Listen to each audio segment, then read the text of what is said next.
Linda, can we have a roll call? Councilmember Bagby. Present. Vice Mayor Paula. Here. Councilmember Brigham. Here. Councilmember Russell. Here. Mayor Walter. Here. Thank you. Report on a closed session. Jose? No reportable action was taken at tonight's closed session, Mayor. Thank you. Conflict of interest? Anyone? Minutes or anything? The only thing I would have a problem with is that probably in the minutes on number 4, but I don't think so. I think it's pretty. Okay. You call that. If you want to recuse yourself, go right ahead. Review of agenda? Anything? Okay. Public comment. At this time, anyone wishing to address the City Council on items that do not appear on tonight's agenda may do so. Just come up to the podium and give us your name and tell us what you have to say. Seeing no one, we'll go ahead and close the public comment section. And the first couple items here are proclamations and presentations.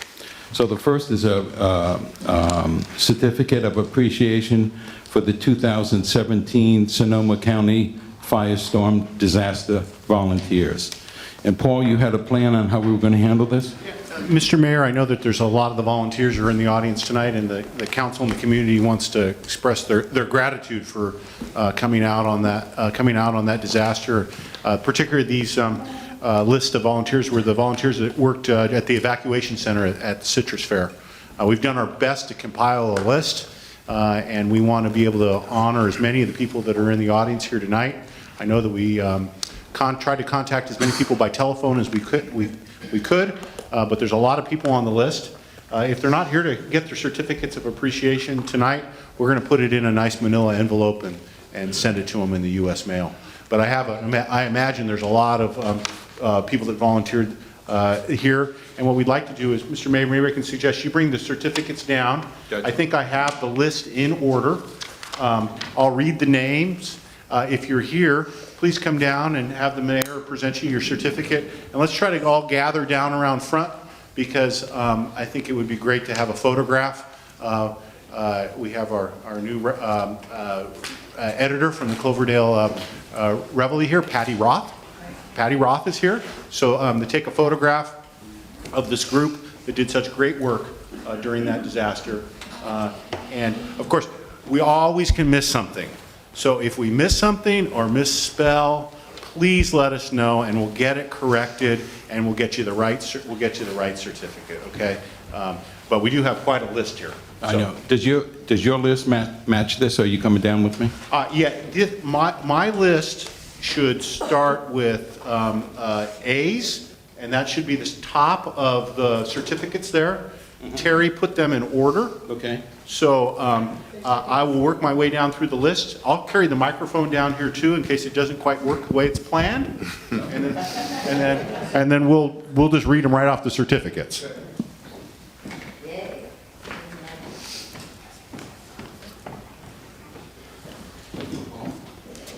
I know there's a lot of volunteers here, so I'm not going to. I could tell a story probably about every one of the volunteers, but tonight's not the night, because we have a lot of them to hand out. Okay. So the top one should be Scott and Rachel Allred. It is. Scott.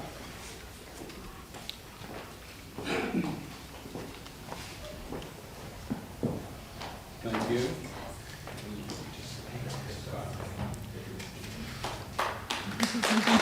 Next is David Anderson. Is David here tonight? Okay. Christopher Bowen.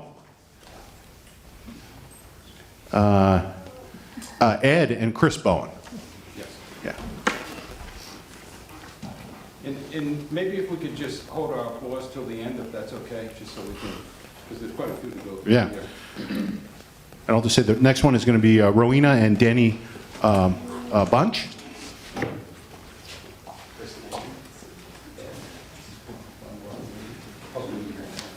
The next should be Bob Cox.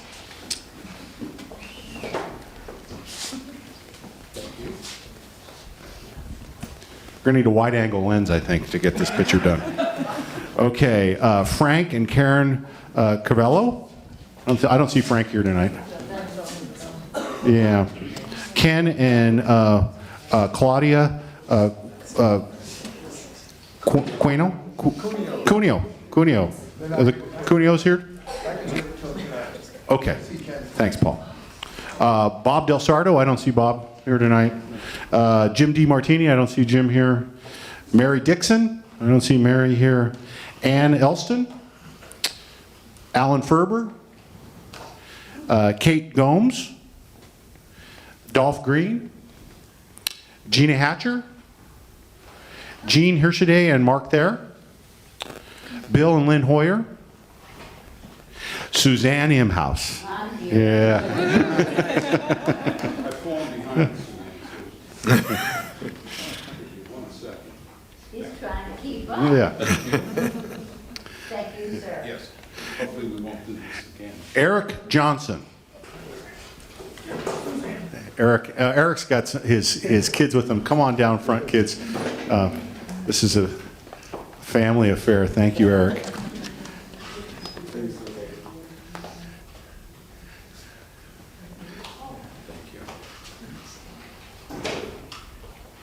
Okay, Russ Klein. Okay, the next one is Knights of Columbus. Paul Giovanetti is the leader of the Knights. That's our whole group. Yeah. So.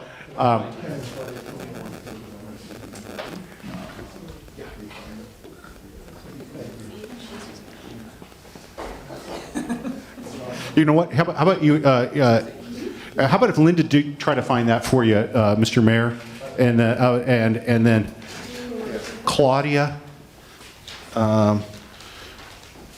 Claudia Quino. Okay. Okay. Todd Lance. Is Todd here tonight? I don't see Todd. Pat and Robert Montes. Okay. Kelly Morganson. Elvia Osnaya. Connie Perez. Rosa Rocha. Thank you, Rosa. Rosie, okay.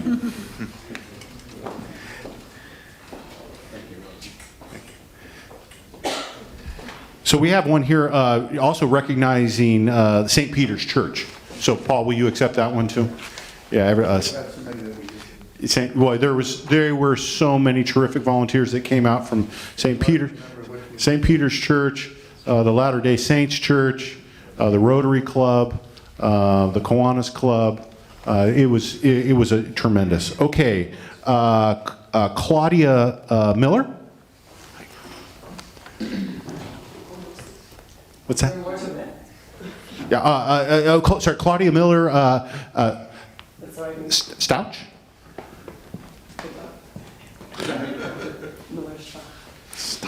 Sorry.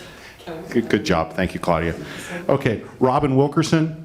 I don't see Robin here tonight. Janice Willingham. Dick Winterhalder. I don't see Dick here. Bonnie Wlodarczyk.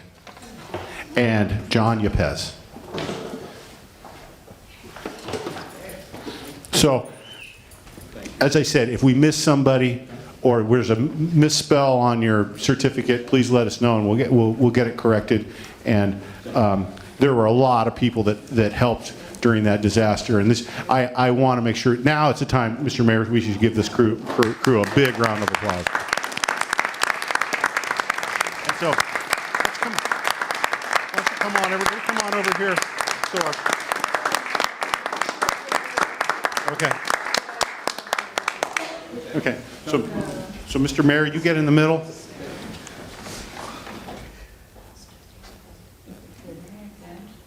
You can do both. You're a man about town. You're going to get a certificate of appreciation, Mr. Ferber.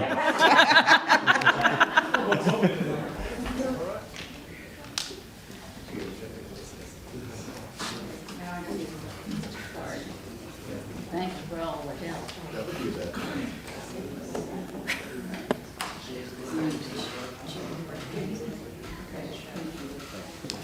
Okay.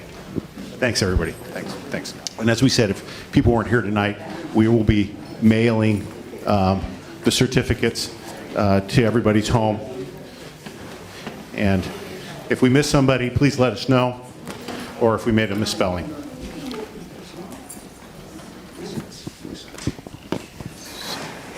Just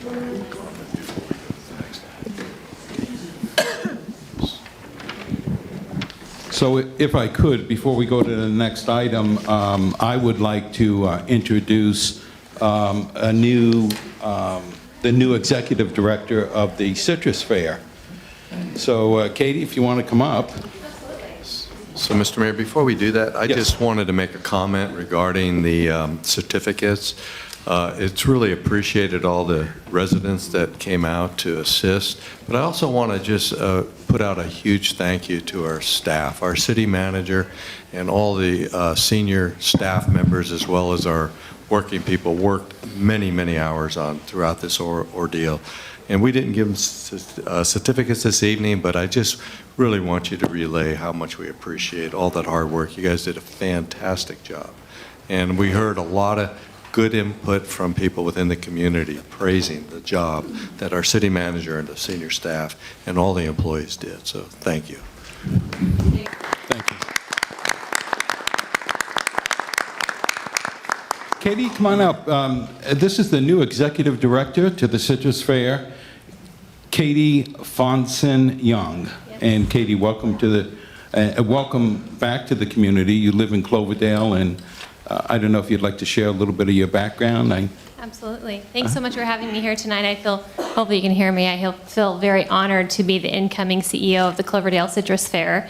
This is my community. I live here, and so I feel very lucky to be able to work where I live. I previously was the deputy manager at the Sonoma County Fair for 6.5 years, and commuted down to Santa Rosa, so my commute has gotten a lot shorter, and I am very much enjoying that. I joined Bonnie and the team starting December 1st, and I look forward to working with Bonnie through this year's fair, which, please, I hope you have it on your calendar. President's Day weekend. We hope to see you all there. We're gearing up for a fantastic fair in 2018. And I look forward to working with Bonnie, as I said, the next few months. And she's done amazing things there, so I have large shoes to fill. And I look forward to doing that and to working with all of you as well. So thanks for welcoming me to the community. Thank you, Katie. Welcome aboard.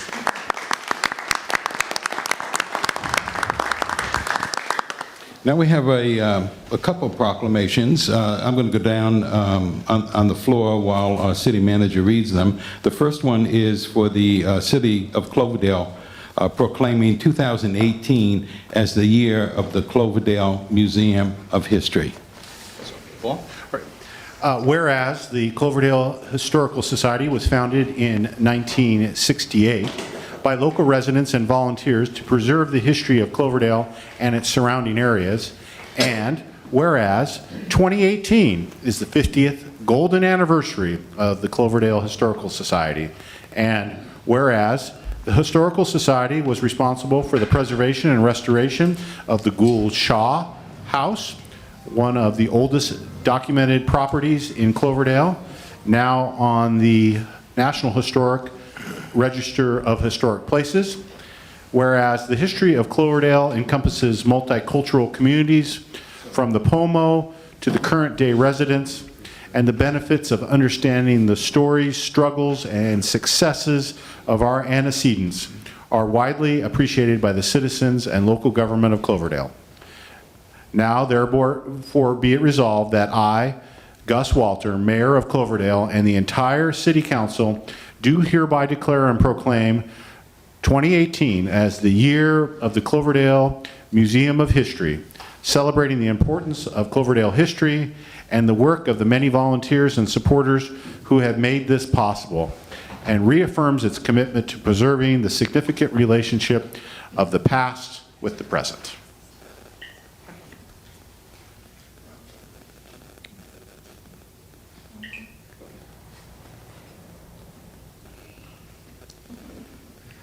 Photo op. Thank you.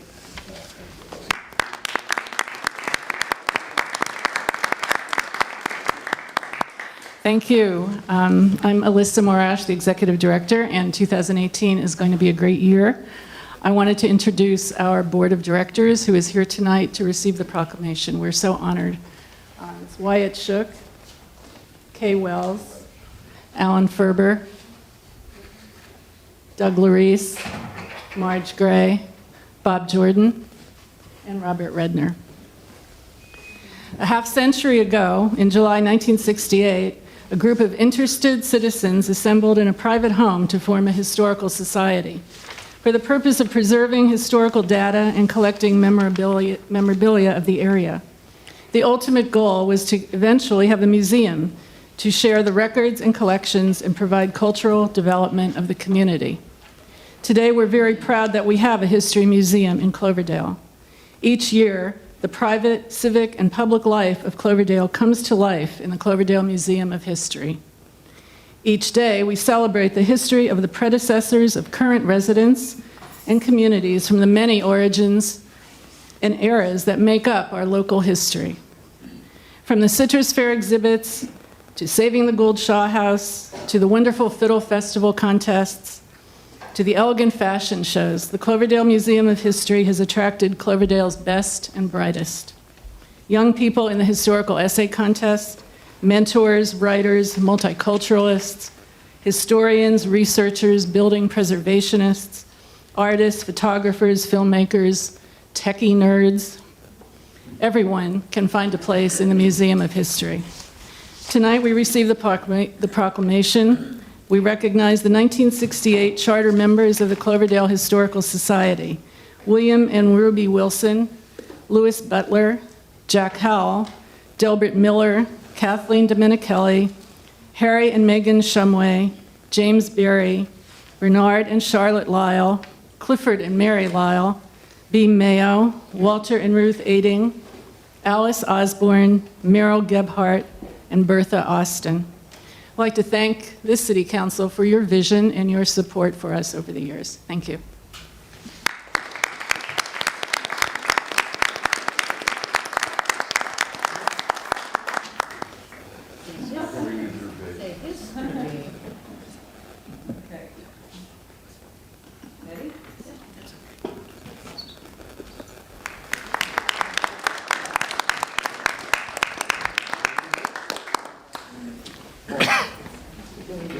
We have one more. So the next proclamation is a proclamation of the City Council of the City of Cloverdale honoring and remembering Rich Cowart. And I think John Cowart, did John make it into the ceremony tonight? We're looking for John. If John, I know John had a busy schedule. Dana Johnson from the Senior Center, who's the chairman of the board of directors of the Senior Center, I think is here to help receive that proclamation from you, Mr. Mayor. And if I might, I'll read it out loud. I think many of us knew Rich, and so I'll read his memorial proclamation. Whereas Rich Cowart was born in Alameda, California in 1945 and passed into eternal peace on October 20th, 2017, and whereas Rich was a veteran of the United States Armed Forces, and whereas Rich had a successful career with PG&E, or Pacific Gas and Electric, as well as the International Brotherhood of Electrical Workers as a union business representative. And whereas after retirement, Rich moved to Cloverdale in 2001 with his beloved late wife, Patty, and he is survived by his son, John Cowart, his daughter-in-law, Stacy Cowart, and his grandson, Kobe Cowart. And whereas Rich was a dedicated volunteer and was instrumental in bringing a wide range of critically important free and low-cost resources, as well as outreach programs, events, and opportunities to the underprivileged residents, community organizations, and businesses of our city. And whereas Rich worked tirelessly for both the betterment of Cloverdale and Sonoma County as a volunteer, board member, and appointee for organizations as varied as Familias de Acción Positiva, the Cloverdale Senior Center, and the Sonoma County Civil Grand Jury. And whereas Rich was a leader in pivotal programs and actions that improved our quality of life, such as the annual Mexican Independence Day and Health Fair, the Senior Center Volunteer Driver Transportation Program, funding by the City of Cloverdale for the Senior Center kitchen upgrade, and the Senior Center Meditation Garden Project. And whereas Rich was also invaluable in the formation of the Cloverdale chapter of Health Action and was a founding member of the Cloverdale Democratic Club. And whereas the sole requirement for an organization or an individual to gain Rich's help and generosity was for him to become aware of the need. Whereas Rich will be remembered for his wisdom, grace, hard work, perpetual giving, and being a friend to all. Now therefore be it proclaimed that I, Gus Walter, Mayor of the City of Cloverdale, hereby honor and remember Rich Cowart as an outstanding Cloverdalian and express our deepest sympathy to his family, friends, and colleagues on his passing into peace. So, Dana. Thank you, Paul. If you'd like to come over, and I'd love to give you this and get a photo.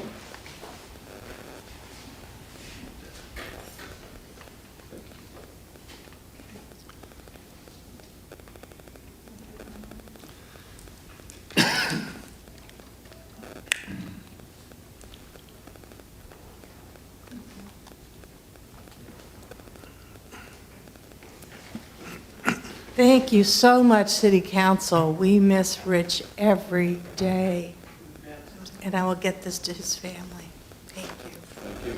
Council members, if you'd like to make any remarks on the presentations and the proclamations,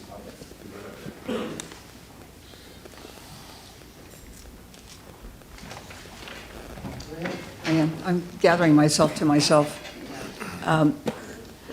I see that former council member Bob Cox is with us, and there is something that's missing from this proclamation and by accident, and that is the work that Rich and Bob and Jim Wagley did with an organization called CAFE, Cloverdale Alliance for Financial Education. During the years of the recession, I don't remember exactly how many businesses you helped, but I think it was 10 or 11. Am I close? Bob's nodding yes. They did amazing work. And I met Rich when I was campaigning, and he was the first voter, other than my friends, family, that I got to speak to. And when I first met him, I thought, uh-oh, he's going to be tough. You know what? He was. But he was also absolutely wonderful. We had a tremendous conversation, and I left there, and I said, you know what? I'm going to get elected. And I owe a lot of that to Rich Cowart, and I'll never forget him. He's a wonderful man. Thank you. Thank you, Carol. Okay, if no one else, Paul, thank you for your assistance on that. That was Absolutely. quite a few certificates to pass out. Thank you. Next item is the consent calendar. All items on the consent calendar will be approved with one motion unless somebody from the public or council member or staff wishes to have an item pulled. So, council members, members of the audience, anything to be pulled? Okay. So, Mr. Mayor, I'd like to introduce approval of the consent calendar. Is there a second, please? Second. Okay. Could we have a roll call, Linda? Councilmember Bagby? Aye. Councilmember Brigham? Aye. Vice Mayor Paula? Aye. Councilmember Russell? Aye. Mayor Walter? Aye. Everett? Thank you. Next is item number 9, new business, adoption of a resolution of the City of Cloverdale authorizing the city manager with approval by the city attorney to exercise an assignment and assumption agreement with Recology, Sonoma, Marin. And this is Paul? Yeah, thank you. Thank you, Mr. Mayor. I think at your last council meeting, you had a detailed presentation from Recology, and they're going by Recology of Sonoma Marin, related to their recent assumption of companies owned by the Ratto Group.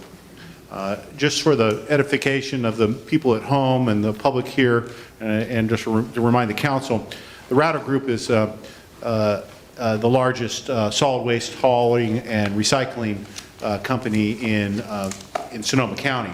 They also operate in Marin. Recently, the Ratto Group, who owns the city's franchise company, which is Redwood Empire Disposal,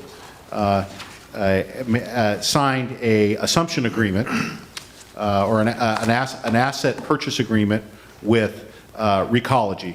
Recology, many of you that are from the Bay Area might remember Recology as NorCal Disposal, who has been collecting and disposing of the solid waste in the city of San Francisco for, I think, forever, right? And they're also known at one time as Sunset Scavenger, well-known leader in recycling, one of the first companies to recycle and actively do curbside recycling.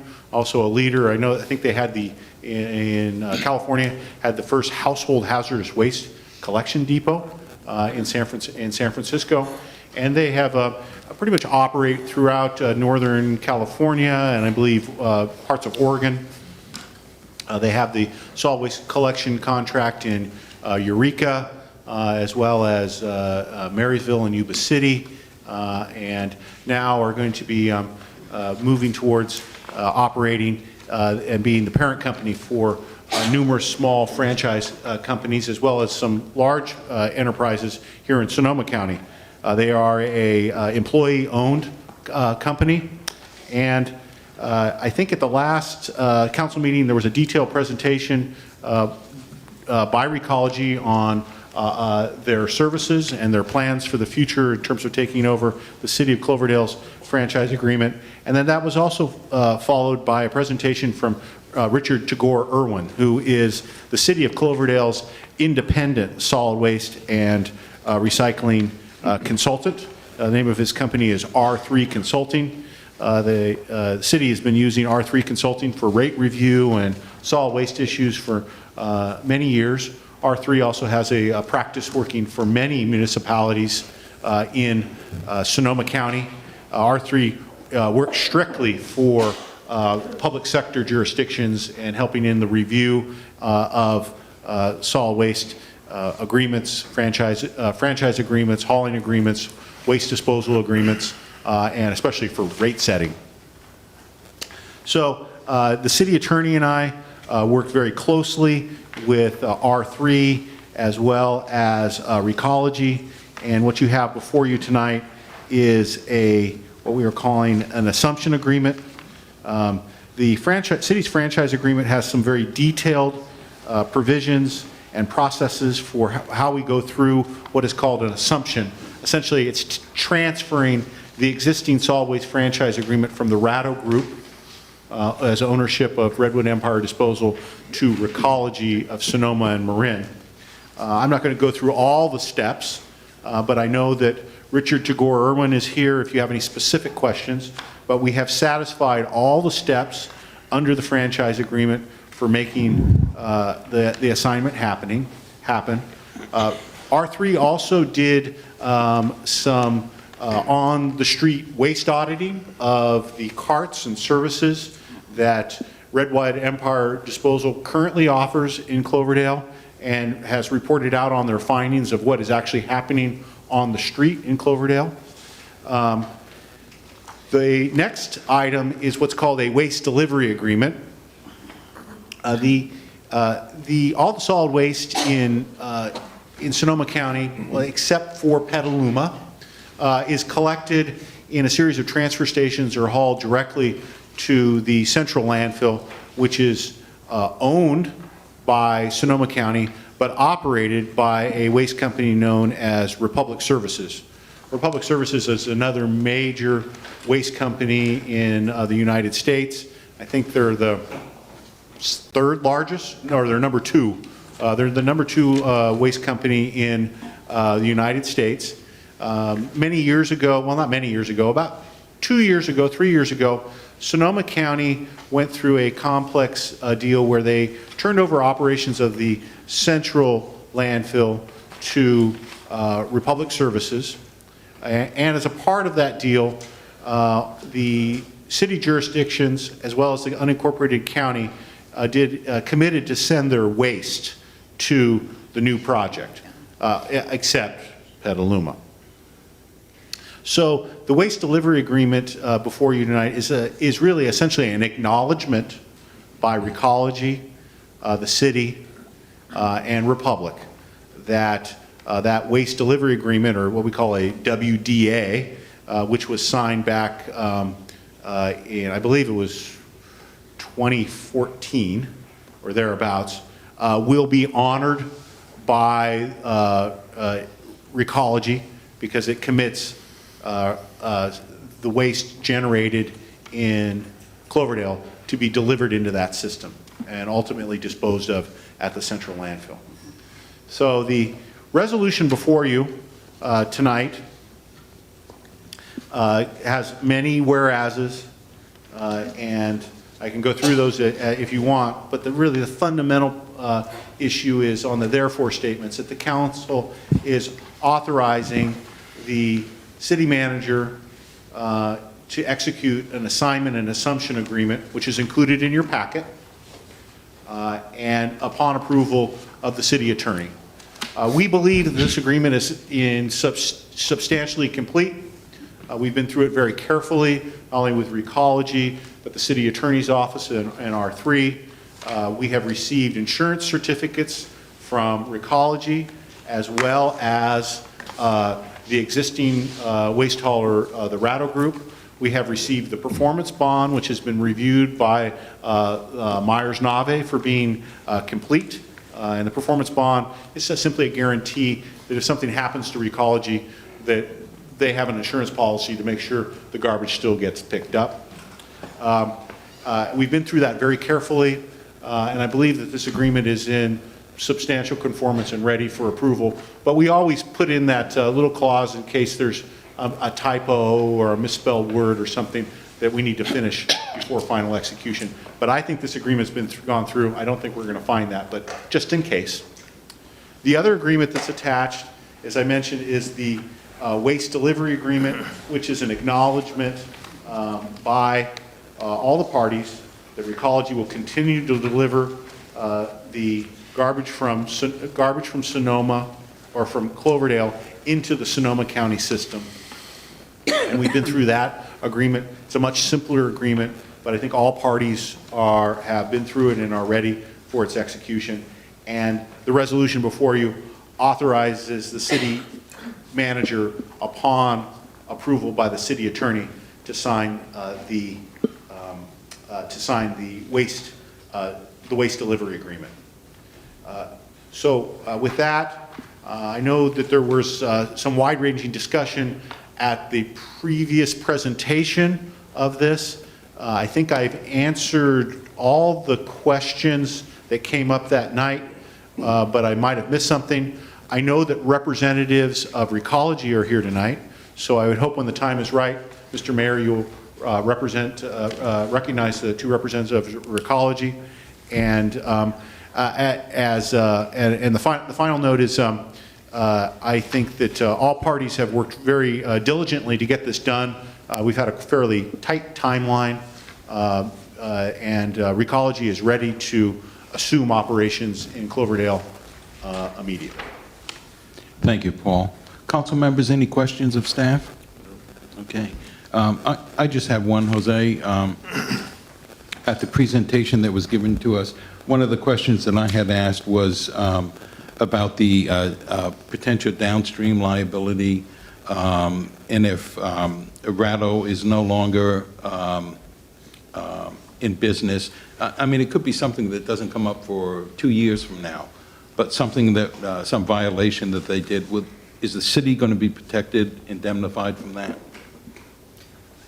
Great question, Mayor. One thing that we did work with Recology on was to modify the agreement to make clear that the insurance requirements that are currently in place right now actually have to continue from the Ratto Group, from the previous entity, have to actually continue. And I believe that the new section there is insurance, as an insurance section from the Ratto Group, which would last 5 years after the assignment assumption is done. So over 5 years, usually, you worry about torts claims, the hit and runs, somebody getting hit. There is a statute of limitation on those, on when those could be brought, which 5 years easily covers that because a claim needs to be brought. One needs to be brought within, it's like 6 months. One thing that we'll probably insert here, the agreement is pretty much complete, but one thing that we probably will add is that, and we discussed this, it just didn't make it into the agreement, is just an acknowledgement by all parties that there are no outstanding claims right now, or that we're not aware of any outstanding issues or claims. I think that is important to put in there, and that's just going to be simple language, but just making sure that everybody knows that there's nothing there. But there will be insurance requirements from REDI after this assignment assumption.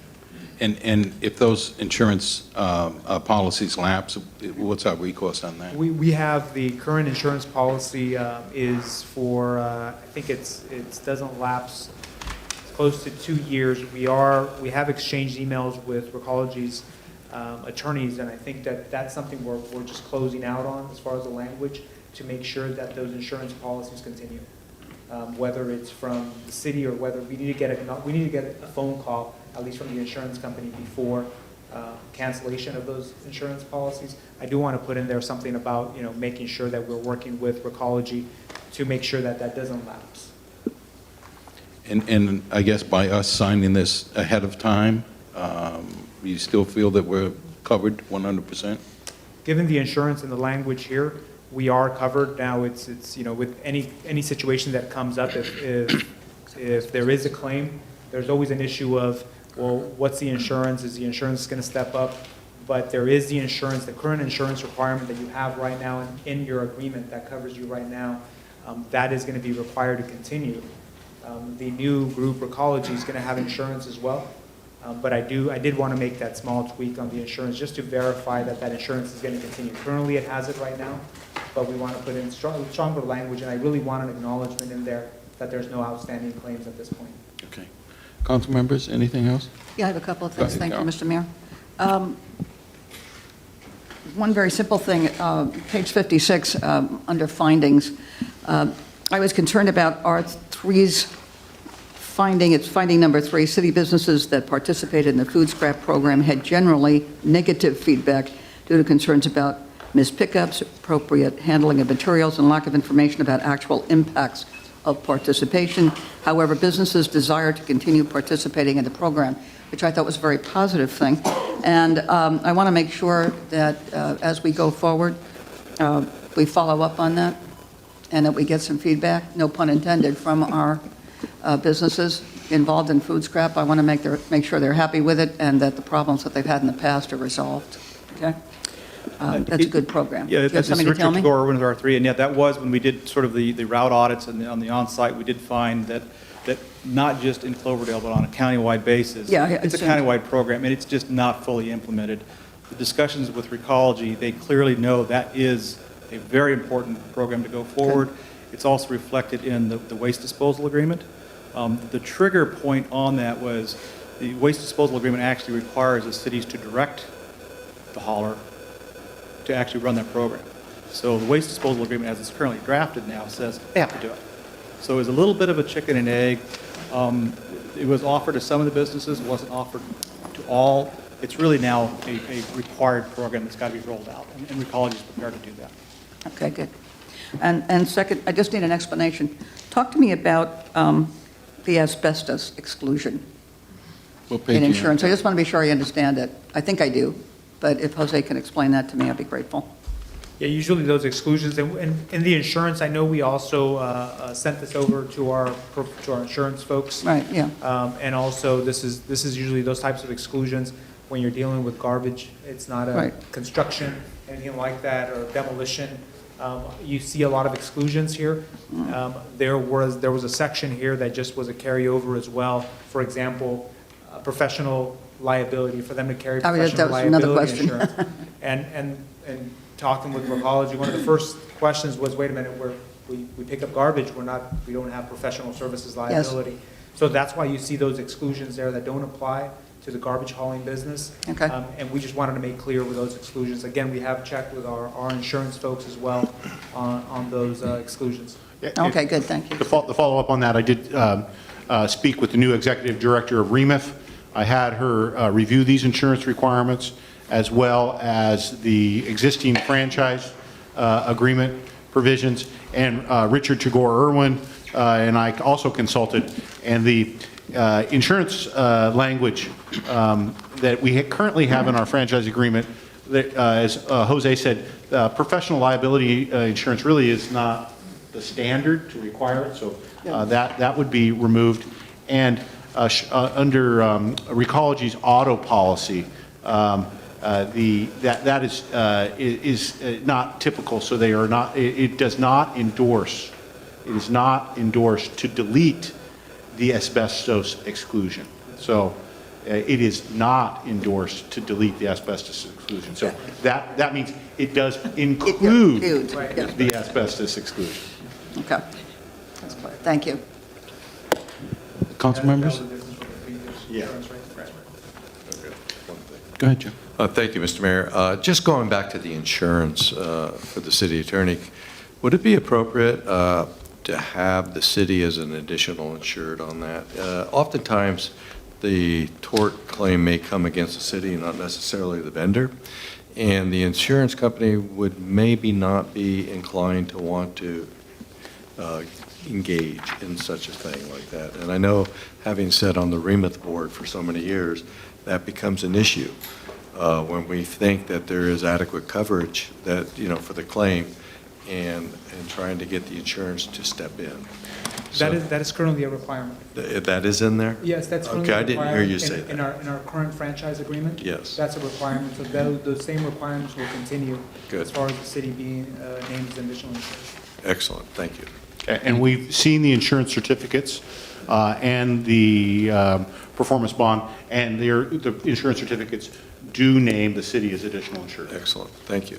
And just to be clear, as far as the asbestos go, what I was pointing at is Recology does have broad and pollution endorsement that does not exclude asbestos as well. So those changes are from the previous, and I apologize, I was thinking about professional liability that we did take out from our current franchise agreement requiring professional liability insurance. That's what I was referencing to. Okay. At this time, I'd like to open it up to the public. Anyone wishing to speak up on this item, please just come up to the podium and share with us what you have to say. Okay, seeing no one, I'm going to go ahead and close that little public comment section and bring it back to the dais. I will definitely give you a chance to say something if you'd like, but I think we're ready to take action on this item. Mr. Mayor, I'll read the resolution by title only. City of Cloverdale City Council Resolution Number 084, 2017. A resolution of the City Council of the City of Cloverdale authorizing the city manager upon approval by the city attorney to execute an assignment and assumption agreement with Recology of Sonoma, Marin, a wholly owned subsidiary of Recology, Inc., thus granting the assignment of the city's current franchise agreement with Redwood Empire Disposal, Inc., for collection, disposal, and processing of solid waste, recyclables, and combustible materials, and a waste delivery commitment agreement whereby Recology, Inc. acknowledges the city's waste delivery commitment to use U.S. county solid waste facilities operated by Republic Services of Sonoma County. I'll second that. Could we have a roll call, Linda, please? Vice Mayor Pollock, Aye. Councilmember Brigham, Aye. Councilmember Russell, Aye. Councilmember Bagby. Aye. Mayor Walter, Aye. Everett. If you'd like to say something other than that, we're fine with it. Well, he must have come up to say something, and he's going to get it off his chest, so share with us, please. My name's Fred Stemmler. I'm the general manager of Recology Sonoma Marin, and I just want to say thank you on behalf of all the employee owners. I'm certainly happy to address any questions. I think if they didn't come up already, but we're honored to have the opportunity to serve this community. Thank you. Thank you. Okay.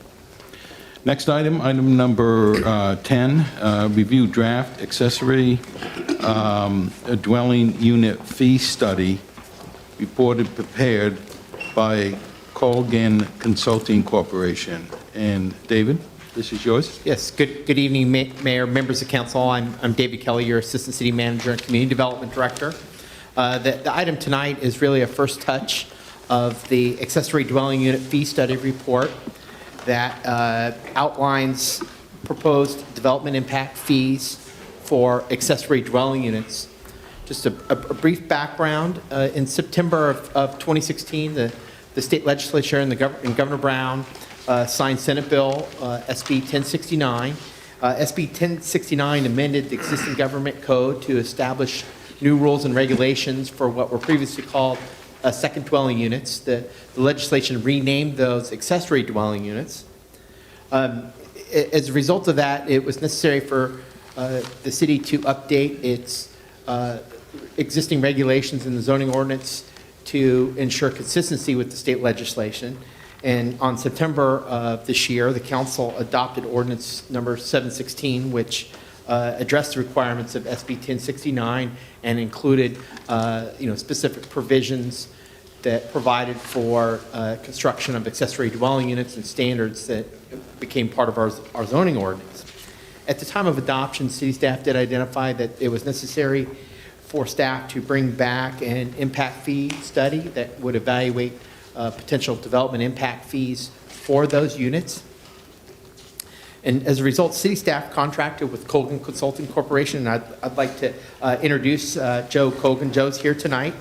Joe will be available to respond to any technical questions about the report that's included in your packet as attachment 1.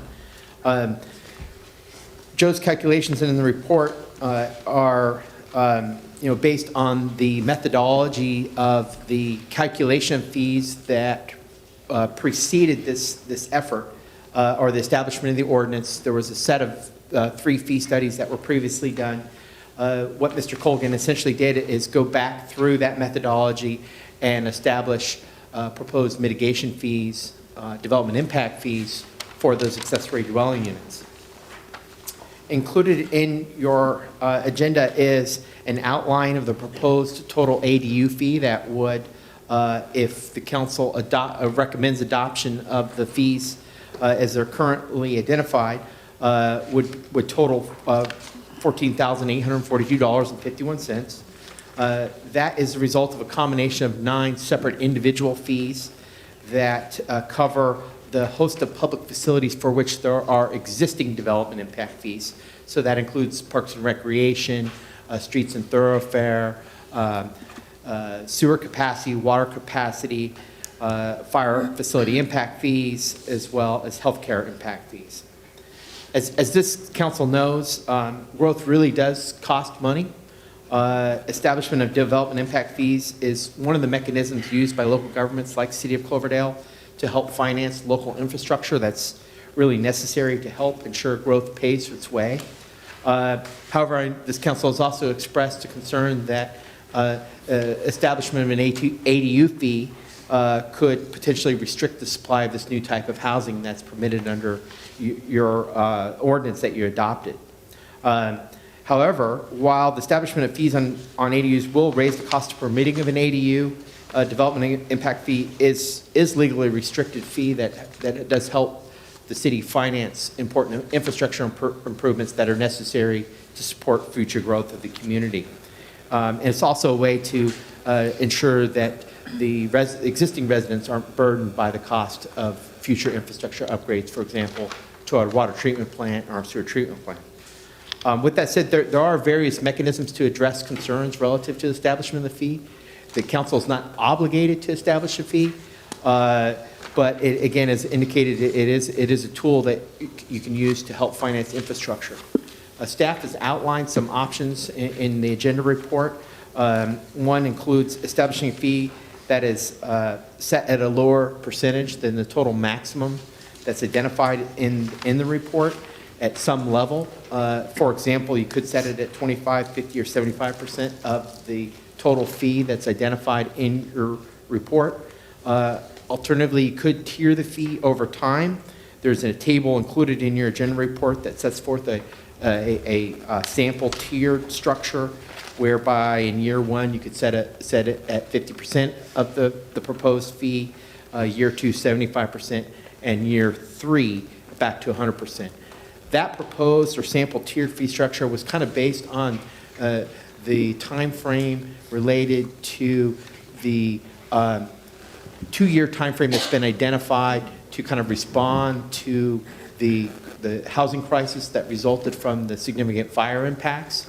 I know we've discussed it could last much longer than that, but generally the emergency proclamations have identified a 2-year time frame. Of course, the council could decide, because they want to facilitate accessory dwelling units, to not charge any fee. However, again, staff's recommendation is that you consider the study, understand that this is a tool that you can use to help generate revenue to pay for future costs, infrastructure upgrades. And really what we want to do at this point in time is get council's policy feedback on the fee study. And we would ultimately have to schedule a public hearing and bring this back, publish the fee schedule, identifying what level the council would like to set a fee at if they decide to do that, and we would bring it back for your ultimate adoption. With that said, I'd just like to again introduce Joe, ask Joe to maybe give you just a real brief kind of overview on his effort. Joe's got a lot of background in preparation of these types of studies, and I know he was involved in some of the earlier efforts in calculating some of the development impact fees that were part of the previous reports adopted by the city. Okay. Mr. Mayor, council members, good evening. David asked me just to give you a little bit more of the technical background on these fees, but I'll be brief and then I'll try to answer any questions you may have. Essentially, these fees fit within the overall framework of your existing impact fee program, and in each case, we've looked at the fees and adjusted these fees based on the reduced impact of the accessory dwelling unit relative to, say, a single-family dwelling or a multifamily dwelling. Most of the fees, the impacts are measured in terms of the number of residents in a unit. And so that's really what's driving most of these. There are fewer residents. We've assumed, and I think correctly, that there are fewer residents in an accessory dwelling unit than in larger units. And so we've made the adjustment to most of these fees based on the expected number of residents in each unit. The exceptions to that are the streets and thoroughfares fee, which are based on peak hour vehicle trips. And so we similarly made that adjustment based on the lower number of trips that's expected from an accessory dwelling unit. The last one I want to mention is the storm drainage fee. And there really wasn't a way to calculate an ADU fee for stormwater drainage. And there's also the issue of whether ADUs actually would have, in many cases, may not have any impact on the amount of runoff that's generated by a property. The fees were originally calculated by making assumptions about how much, on average, how much runoff would be generated by different types of development.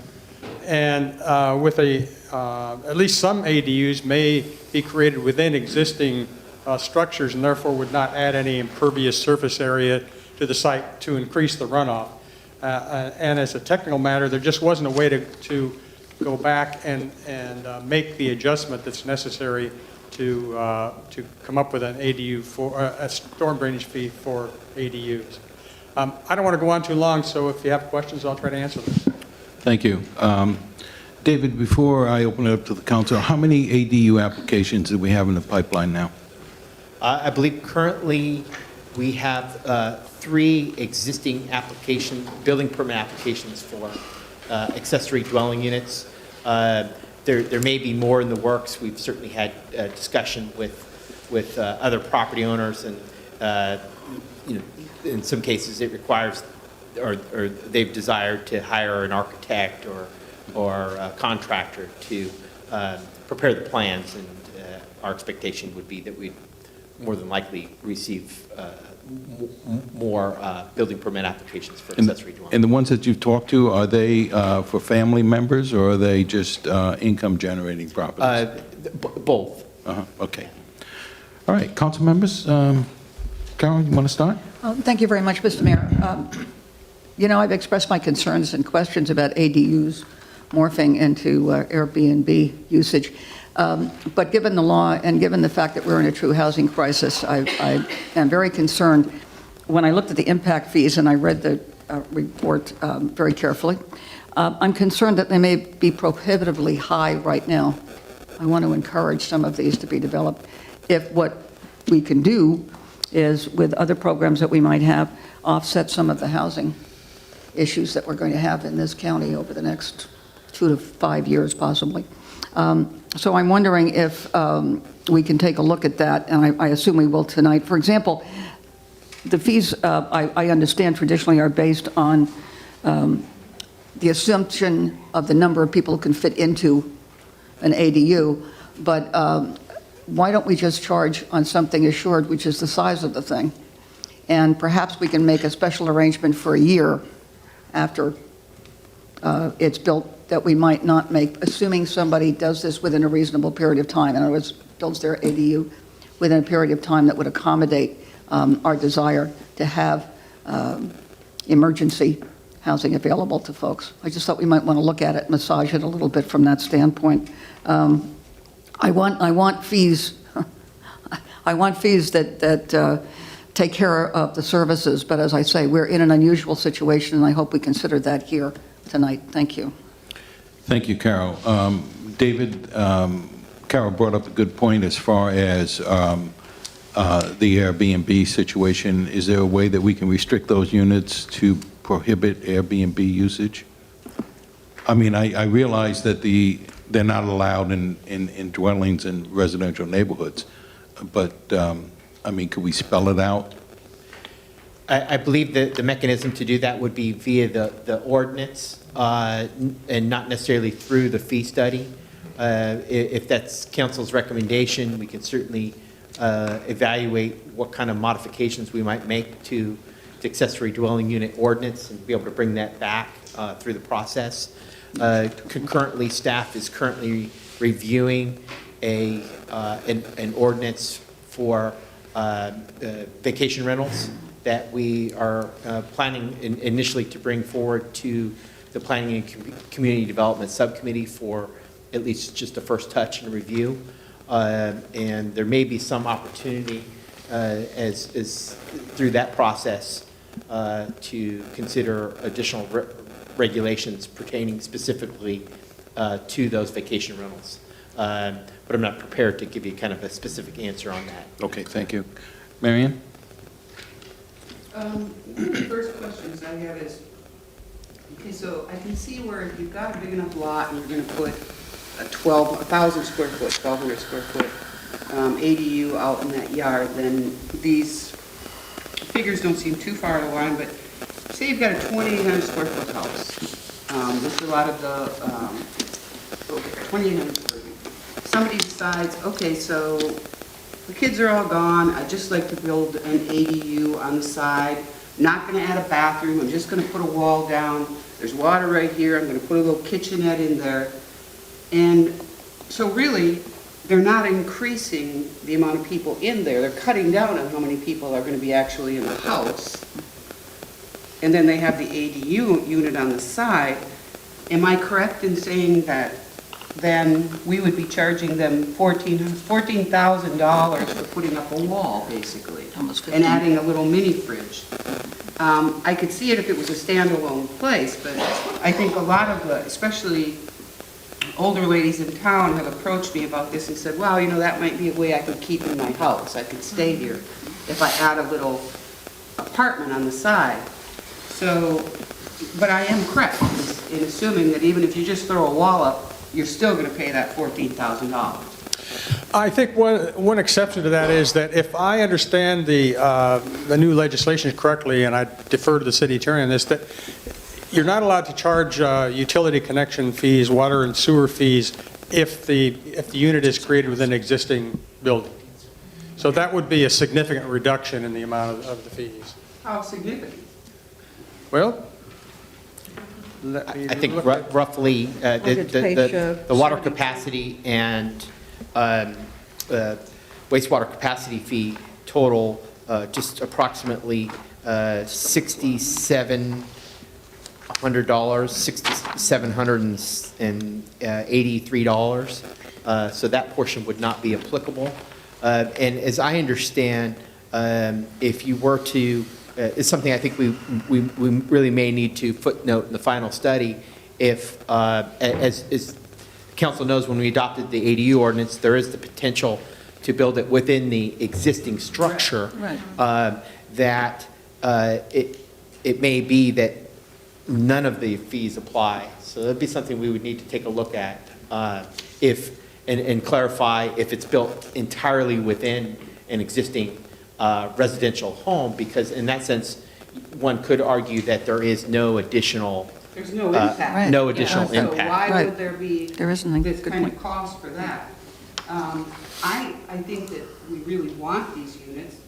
I don't think that anybody would, if you're gonna put a wall up and put a little kitchenette in, why tell the city you're gonna do anything? It'd save you $15,000 to just shut up. They just put the damn wall up and be done with it. Exactly. Amen. So I think we really need to look at that. I think that's a real issue. There's still an issue of water use. You're adding a kitchenette, there is water use from that, and there's wastewater generated from that unit. Oh, I know, I get But yeah, that, but I mean, I'm saying by that- adding more water fixtures, Not you're necessarily. still impacting the water and wastewater Right, facilities. but what I'm saying is that you're in a situation where, say, I'm thinking of a woman who approached me in town here, and she had a whole family and a husband living in that house. It's a pretty good-sized house. So the kids are gone, dad's dead, and so it's just her living in there now. So in reality, there's gonna be fewer people, not more. You know what I mean? It's like you're gonna add maybe one person in this unit, and she's just living there by herself. She's just cutting the size down. So in reality, there's fewer people in there than there ever was. But we're gonna charge her More. impact fees that she really, I don't think in good faith should have to pay. Mayor Walter and Please. Councilmember Brigham, staff certainly understands the nature of the question. Currently, the ADU that are before staff largely are new structures. Right, I get that. But I think, Councilmember Brigham, you're correct that we really do need to evaluate the applicability of the fees. It was our assessment that, based on the language in the legislation, SB 1069, that we are actually prohibited from charging impact fees to existing structures. That's what I thought. And so it would be appropriate in that case. We'll confirm that with the city attorney, that if we bring back the fee study, that we would footnote it appropriately, that it doesn't apply to structures that are existing where they have, at least the basic sewer and water infrastructure. But it may even apply to existing structures that don't have sewer and water infrastructure. So that was something we would need to be confirmed. But I guess the question remains about, what is an appropriate fee for a new structure that adds additional demand. And I don't disagree that we need to recoup some of our money, but if you look at it, we're going to be discussing item number 13 is an urgency ordinance amending the city's municipal code to include new temporary standards to facilitate the immediate housing needs being faced by citizens of Sonoma County. So I think this is an immediate need. This is something that we need to really push. So you look at these tiered fees down there, and it says I like this idea, this tiered thing, where, so you've got in year one, 50%, which would be $7,421. My proposal would be, I would try for nothing, but nobody on this dais is going to agree with me on nothing. So I would propose, how about year one, 25%? Because quite honestly, $7,000 isn't going to matter to me about building an ADU. I mean, you can't entice me with $7,000 when I'm going to pay that kind of money to build a place. So I don't think it's giving people much of an incentive to move and do something. Infill development is the only hope we have in Cloverdale because our urban growth boundary is so darn small. So I don't see that we have an option here if we really are serious about solving this housing crisis. I think we need to make it a little more attractive than, well, you're going to save a few $1,000s. That's not enough of an incentive to me. Well, Marion, I appreciate your comments, you know, but I don't think we should subsidize somebody else's business venture on the backs of the existing ratepayers. And that's not at all what I'm saying. Okay. We have an issue right now where people are calling me almost on a daily basis trying to find a rental in this town, and these are working class folks. Okay. And a lot of them would, if mom and dad had the property, which many of them do, a lot of those guys would be happy to get a tiny home and park it there, and they could then survive. But as it sits now, we've got 3 family units living in one 2,000 square foot house. So there is a crisis for working class people, and I think we need to accept that and do what we can to help this situation. After the fires, it was just ridiculous. There's nowhere to go anymore. I agree with you, Marianne. But by the same token, we also have to be aware of what our expenses are going to be. Sure. So is this an emergency or isn't it? This is, we are in an emergency situation here, and I think we need to accept that and do what we can. thank you. Marianne? I'm Melanie. I thought you changed your name? The other one. Here, will this help? Let's do that. I got it. There we go.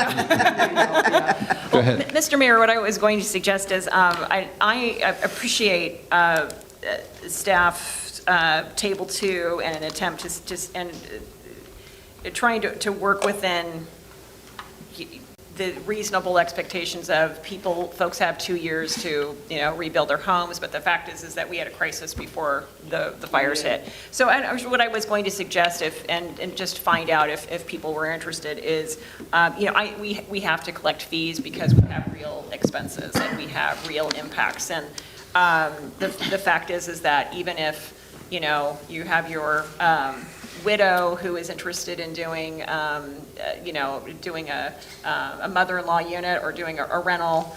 The fact is that when she moves out, that house is going to be there, and it's going to and theoretically, an entire family could move into the rest of the house, and then you also have your ADU, so you have higher impacts than possibly than the original design of the house and the original design of the fee schedule. So one of the things I would recommend is maybe we take the table 2 out to 5 years and incentivize year 1 and year 2, because I think that the next 2 years are going to be, that's going to be the real crunch time. And I would be flexible as to the discount that we offer. I think we should incentivize it.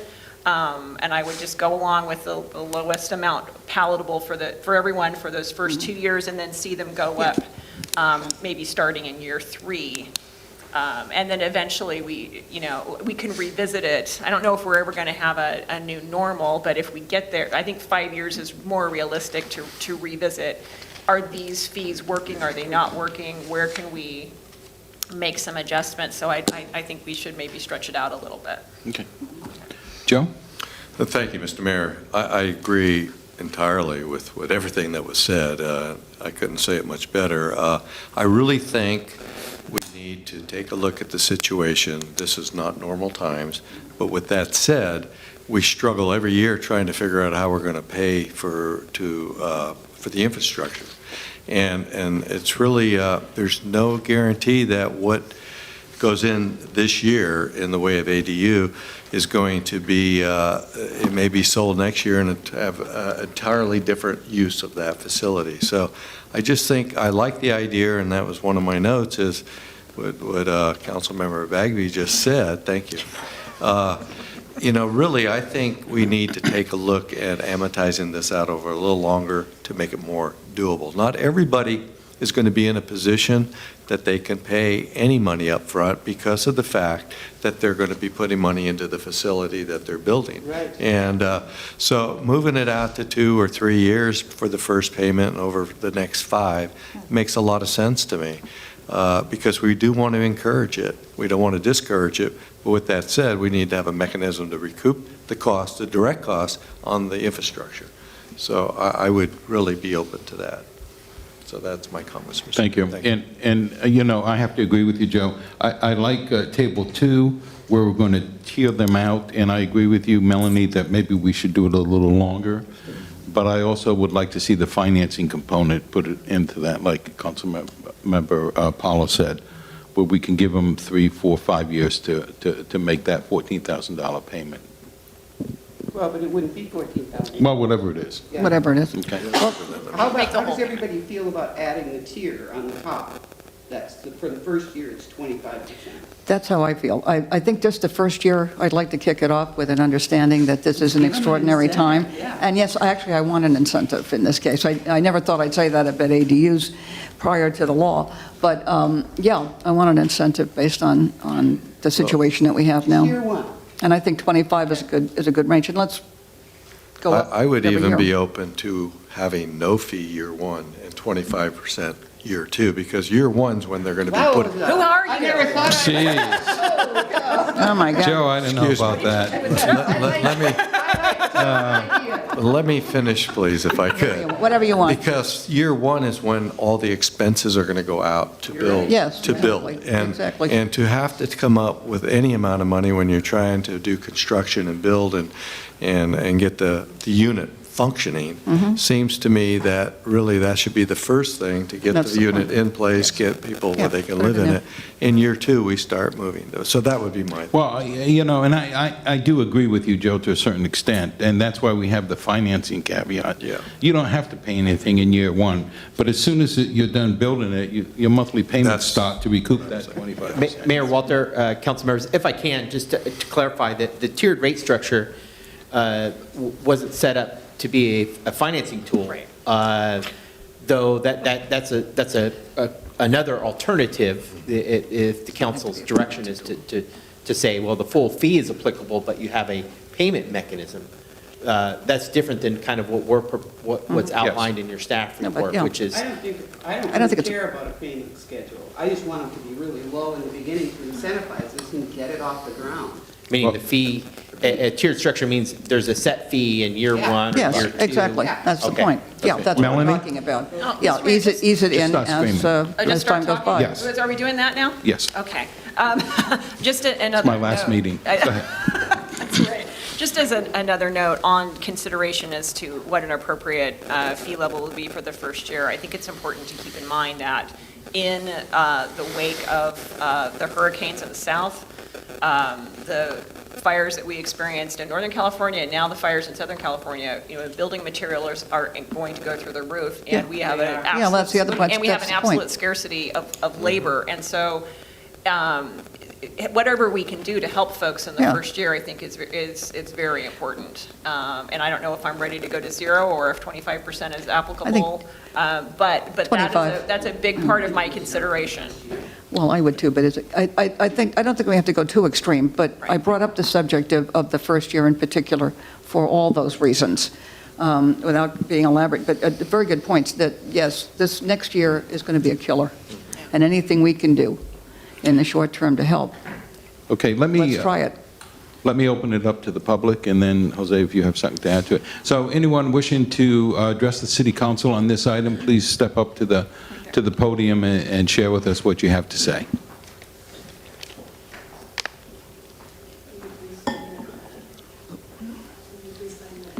Oh, sure.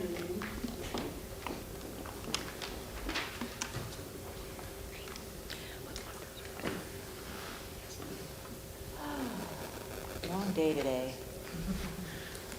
And you are? Just before I left here, the Board of Supervisors over in Sonoma County, we're still... Ma'am, did I get your name? I'm sorry. My name is Kimberly Carr. Kimberly? Okay. Yes, and I represent RVs Without Borders and Tips from Survivors, and thank you for your message today. I had a chance to also talk to Joel Galbraith in Healdsburg before I came here to understand their intent and how things went when they presented the emergency ordinance, because I know you were looking at that as a model. And just to give you a little background on why I'm here and what I'm doing. Speak just a little louder. I'm just screaming to it. Yeah, that'll work. Yeah. I would love to pick this microphone up. Go ahead, pull it out. Yeah, that's it. Oh, way better, way better. I have a very bad back, so bending down isn't very fun. It feels better. Okay, so we responded to the Valley Fire in 2015, doing RVs Without Borders for the first time, and we learned a great deal in this experience about doing loaned and donated RVs, and we promised the building department that we would not place RVs without a temporary dwelling permit. Sadly, it took them a very long time to adopt that, and a lot of people were lost. We also had a really interesting experience where we had about 60 to 70 uninsured homes, and there were some faith groups, the Amish, the Mennonites, et cetera, that came in and volunteered labor, and they got donated material and built 60 houses. Those are done now. But they had to go buy a piece of land and build a dormitory for their labor to build the 60 houses and then dispose of the building. Not a really good scenario, not a good use of assets. So emergency housing, what I'm finding with municipalities, and I have a grid and I've studied across the cities here in the county of Sonoma. I've looked at Napa, I've looked at Mendocino. I'm now talking to Ventura about this as well. It's very easy for people to embrace those who are primarily displaced by the fires. But what people fail to realize is the thousands of people that are going to be coming in here for cleanup and construction and insurance. And they need housing too, and they're short-term visitors that are impacting the market for your long-term residents. So temporary dwelling permits are a really great asset in a time like this. And it's very confusing for people to find those opportunities. And our real estate prices have gone up on average 20% in the past 60 days. I don't know how many people in this room can afford a 20% increase in their housing budget. I can't. So being practical and looking at what's been presented today and what you're discussing, I'm very cognizant of the infrastructure costs that are required to maintain the services that you need for your community. That's often why large encampments are not very well embraced that FEMA would like to see happen, because it's easier for them to bring in dwelling units for group encampments. The reality of it is that they need to get property owners that are willing to build the infrastructure, that are willing to deal with security concerns and liability risks. And by the time they look at all of that, it doesn't pencil out, and unless they're really charitable, they're really not interested in doing it. So when homeowners can step up and match one RV, one family at a time, it just works a lot better for a lot of reasons, and infrastructure being one of them. If you think about how much power and water an RV uses, it's actually quite small relative to another home that may be pre-existing. I think as far as density goes, I think the real limitation that we have is power. A single-family residence typically has a 100 amp drop, sometimes 2, but that's actually pretty rare unless it's a commercial property. A RV will use about 30 to 50 amps. Houses use a lot more than that. They're using upwards of 50. So water, sanitation, I guess one thing that I would ask you to maybe consider about the sanitation, and I'm a big fan of hookups, is that there may be some properties where it's not very easy to do, because I've walked the turf, I've seen the reality of the situation post-fire, and somebody might be willing to host an RV, but it's going to be somewhere away from their main building where they don't have access to the cleanouts or the septic.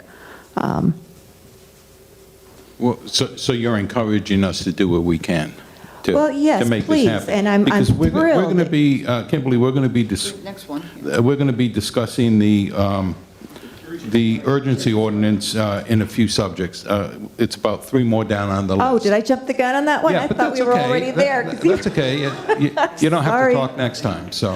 Oh, right, there was 2 separate, accessory and then the temporary. Right. Okay. Well, I guess all I would add on that, on the cost is, the reality is when you go to resell the property, you now have an additional income stream on the property, which positively affects the value of the property. So if there's a revenue stream, there's obviously an opportunity to tax it. So I don't know how you work that out, but thank you for doing what you can. Okay, stick around. Anyone else on this item that would like to share with us? Seeing no one, I'm going to go ahead and close it and bring it back up to the dais. Do we want to give staff direction on what we would like to see come back? I think we got it. Jose, I'm sorry. Mayor, can I just clarify one thing?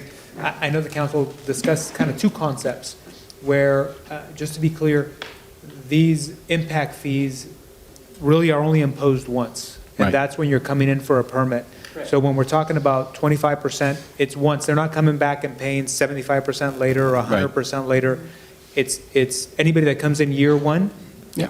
subsidize this amount. Anybody coming in year 2, Yep. subsidize this amount. Okay. But what I would like to see us do is, okay, you can pay this over 24 months, Yeah. that fee that's due. Okay, so rather than giving it away the first year, yeah, charge them 25%, but if they can't afford to pay that $3,000 up front, then they pay us over $100 a month or whatever we come up with. Well, if they That can't could afford get- $3,000, they can't afford. Yeah, they can't afford to do it, yeah, Well, yeah. you And know, besides, there's a I lot of mean- bookkeeping to that. It's a But- nice but- idea, but it's But it does hairy. incentivize it, given Yeah. building costs in Yeah. the first, Right. the first 2 years, which are going to be sky high. So Yeah. it's just it's an added sweetener. Yep. Yeah. Joe? We have to decide is then what we want, what tiers we want. Right. Yeah, Yeah. yeah. Okay. No, so, and I heard what the city attorney said, and I think what I'm at least asking you to at least lay out for us when it comes back is the option where we have recovering the cost to provide the services, but a method laid out that there's no cost or a low cost, first, second, third, fourth, have it more amortized out, is what I would like to see.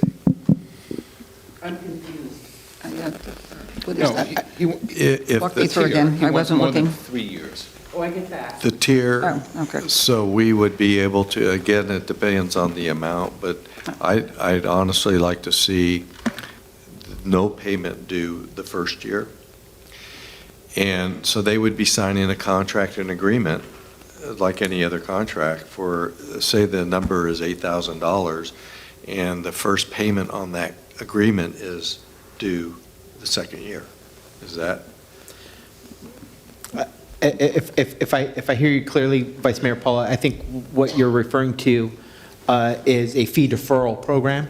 Exactly. And usually that does come with a set of agreements that have to, or if you want to protect that fee deferral, requires a set of legal documents that get recorded and against the property, and comes with a payment schedule that has to be calculated.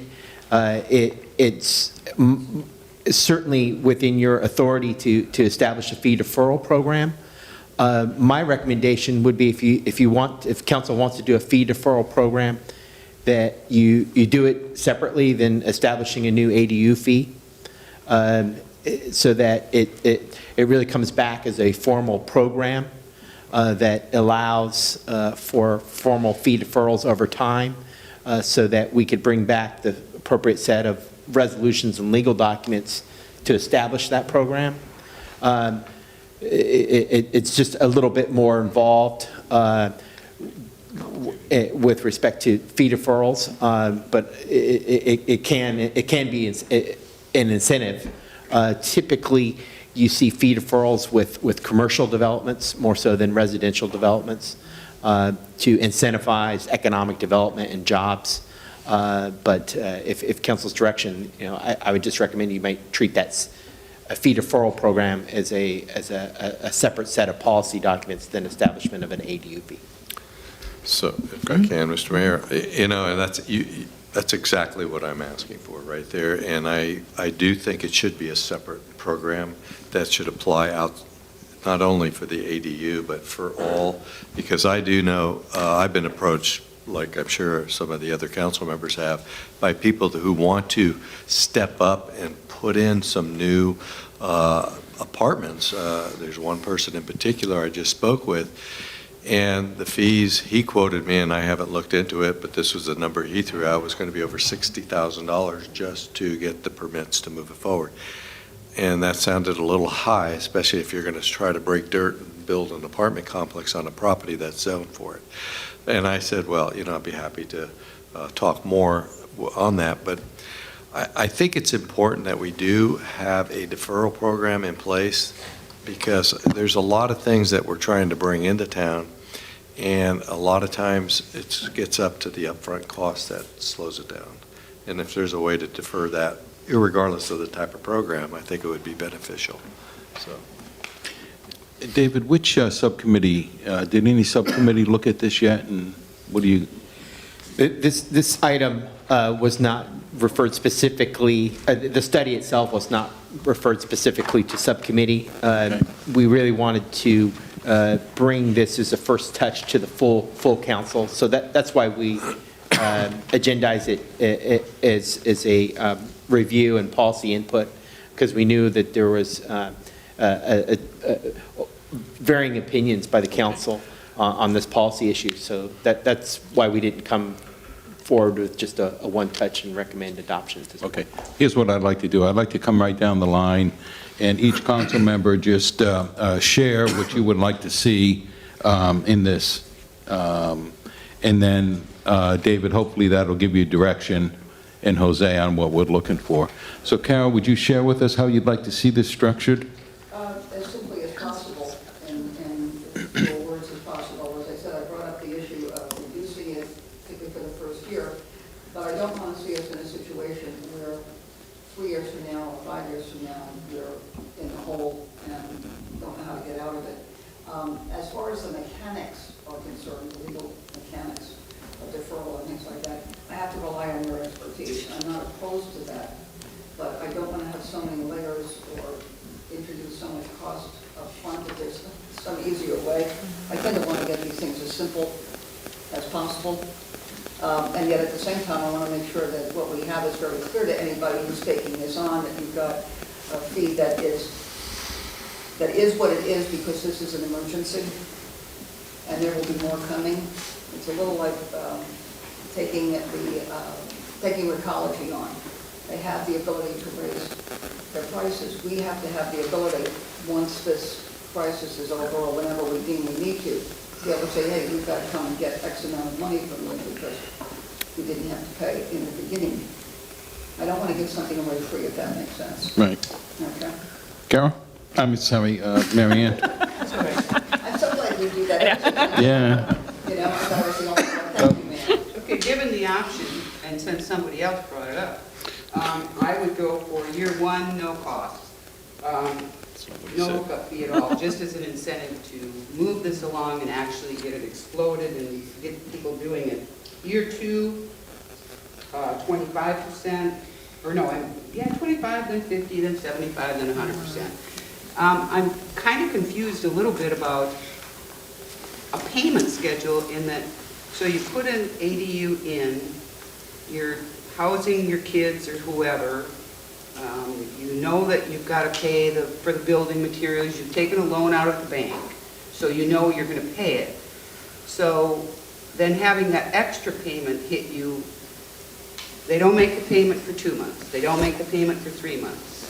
Are we going to kick them out of the ADA? You know, are we going to, what is the mechanism? How are you going to do that? It sounds way too complicated to me, and it would be very difficult. I can see it in a big construction job where you give them some kind of incentive in that way, but for $200-300 a month, if they go down the tubes, I mean, think of how crushing that would be to that family.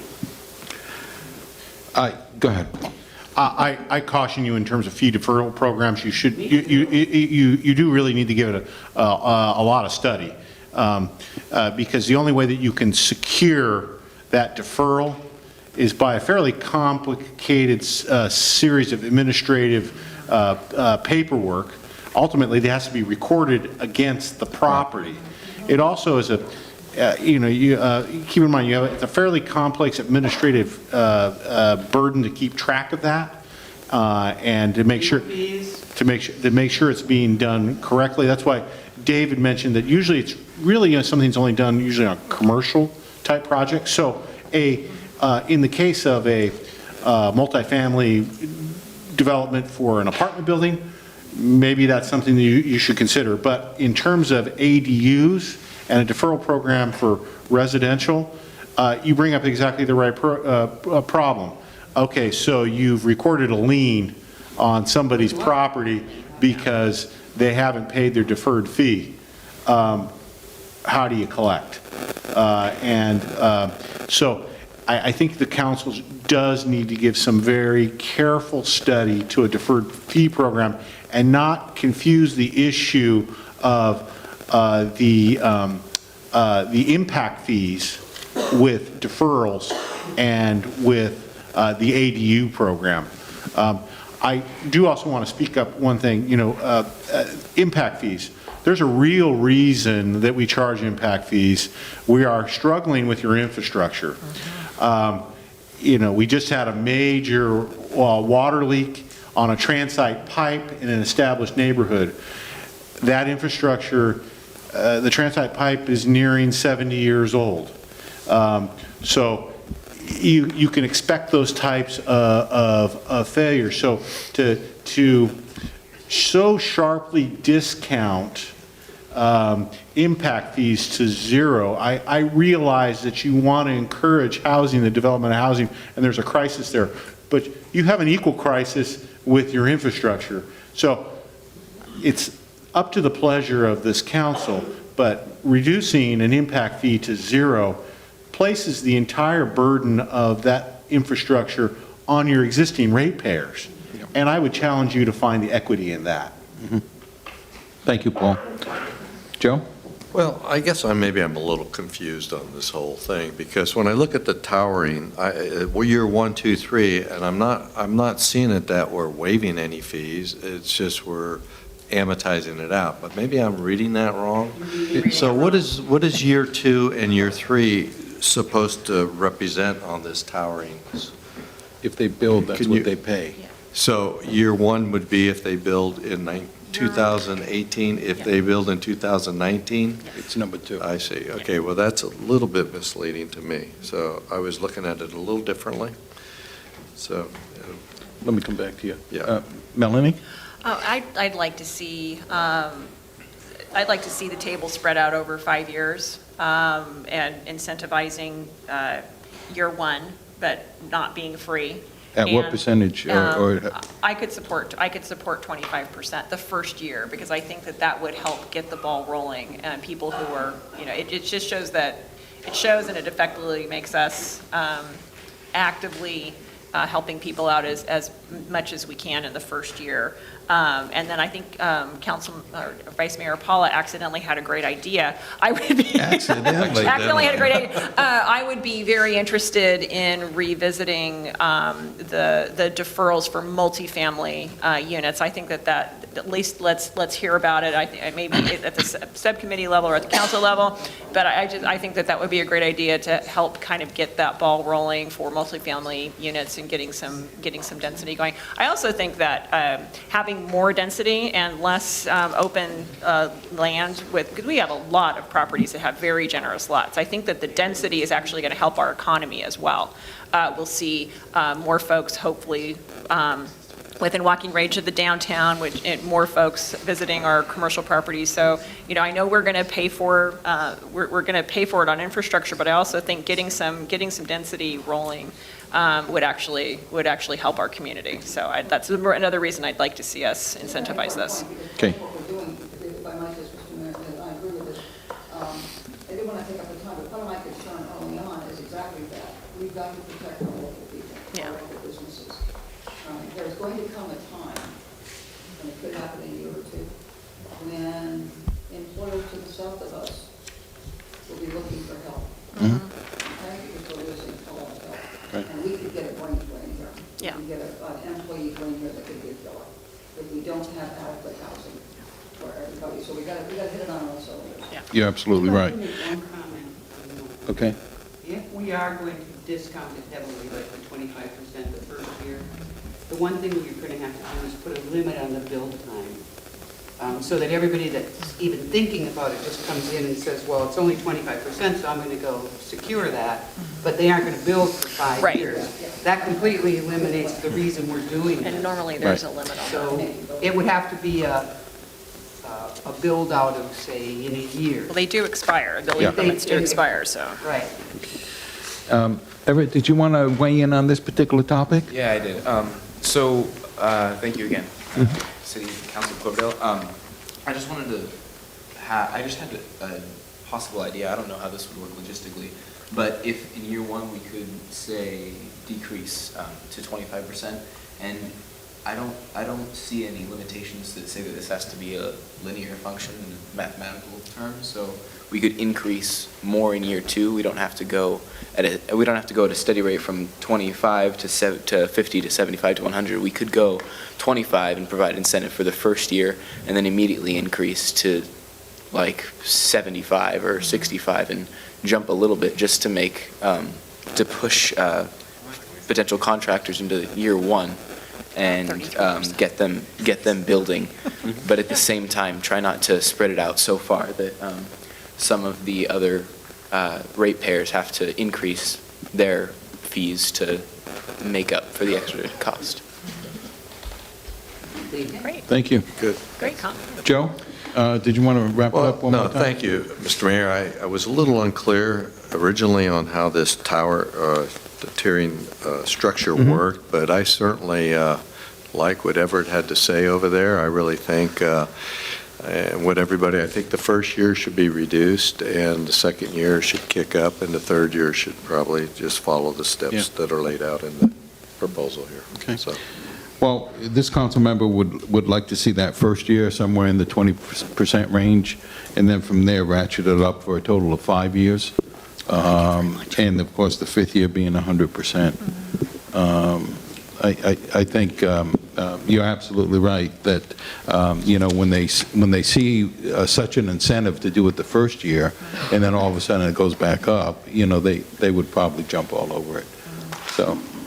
Mayor, members of council, if staff can kind of build a consensus around this idea of a 5-year tiered rate structure, starting with year one at 25%, it seems like there's a general consensus that's an appropriate rate tier. And I really appreciate the student liaison's comments relative to a non-linear structure, but I think staff's going to maybe propose a little bit more linear structure, is maybe year two at 40%, year three 60%, year four 80%, and then year five, you're at 100%. That, in essence, that would give an incentive for a 4-year period of time to folks that want to construct an ADU with the discount,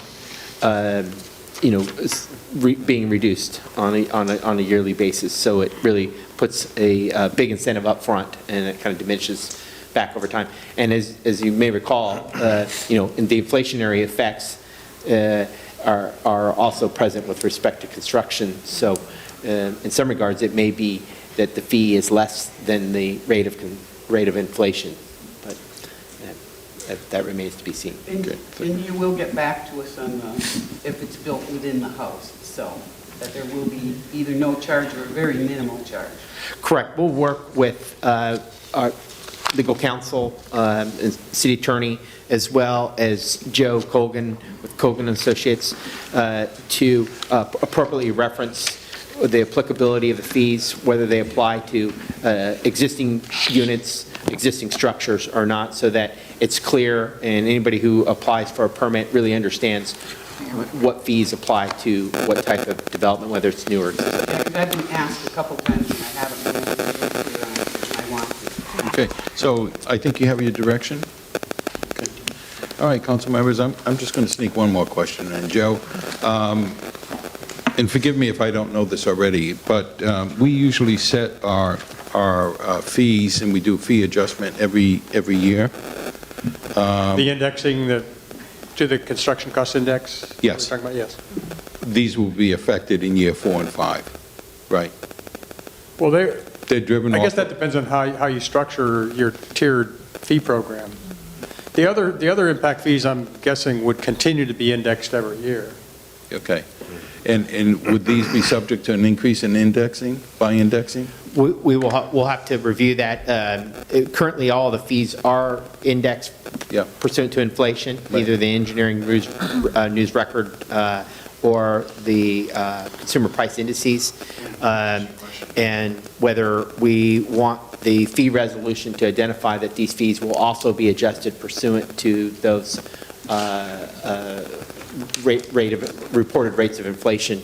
If that's council's direction, okay, that would make sure that we are doing it consistently across the board with all fees.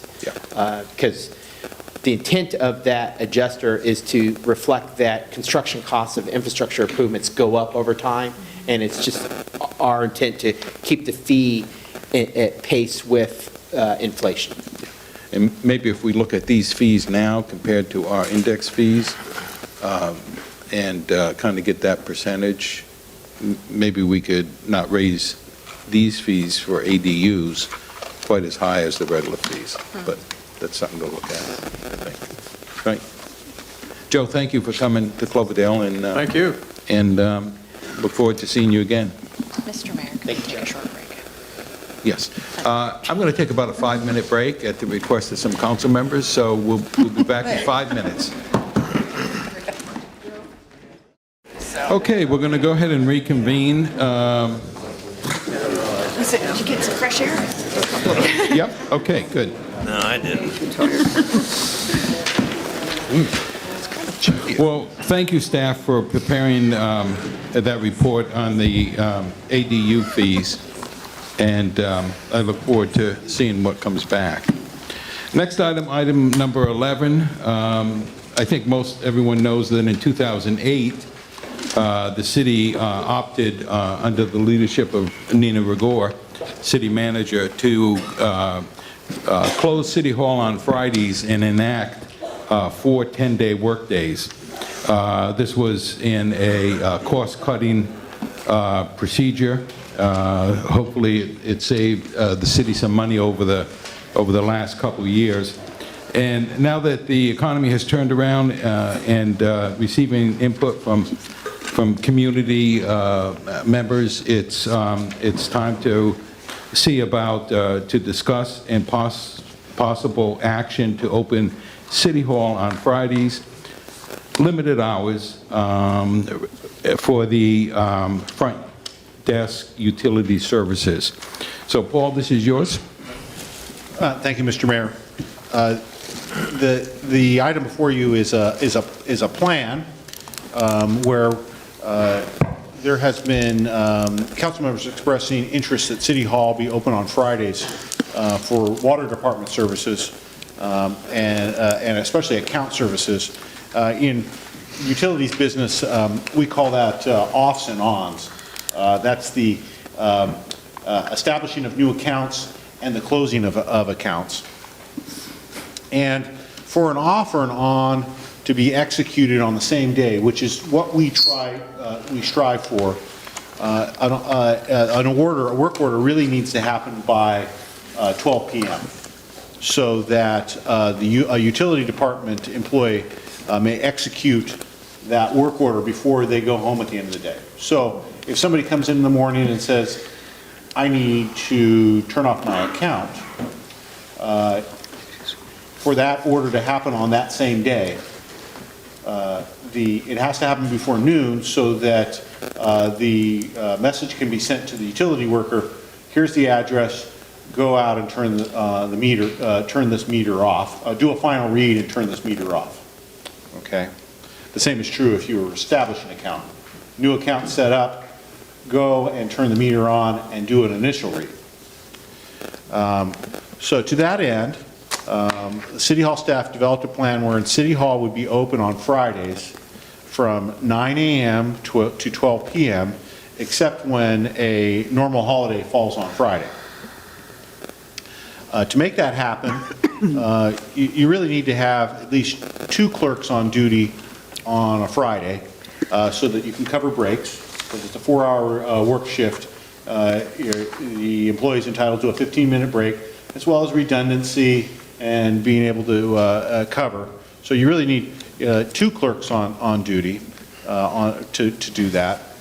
And to make that happen, because we only have 3 utility clerks, or 3 clerks that are qualified to do utility work, we would recommend that you bring in a temporary employee, and that through a local employment agency, and we have somebody in mind, and that person, temporary employee, be trained in utility services.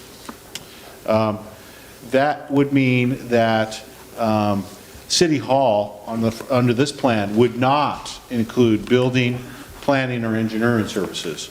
So if clients came into City Hall on Fridays for those services, the calls would be deferred until Monday, when a message could be returned. You'll see further on that there will be senior staff members that will have to be present in City Hall. And I'm sure if, I'm on duty and somebody came in related to a policy question related to City Hall or otherwise, I would go forward and answer their question. And I think the same is true if David was the senior manager on staff, he would answer planning questions. But in general, we're not going to be offering building, planning, or engineering services. And clients would have to get a call back on Monday. The plan would be that the regular employees that work the front desk would rotate the Friday duty every 3 weeks. And the work schedule would be from 8:30, I'm sorry, there's an error here in my staff report. They're not going to come in at 8:30 p.m. They're going to come in at 8:30 a.m. and work until 12:30 p.m. Okay? And that has to do with the fact that when you're operating a utility operation, you need a little bit of time to open the cash drawer in the morning, and you need time to close the cash drawer in the afternoon after you close the doors. The front desk employees with Friday duty would be allowed to compensate. And in this report, I say they would compensate the following week, but I think the more correct way to do this under FSLA is they would be compensated, they would be able to adjust their time during that work week. Right. So if they were scheduled to work on the Friday, they would be able to adjust the previous Monday, for example. But that adjustment has to happen in the same work week.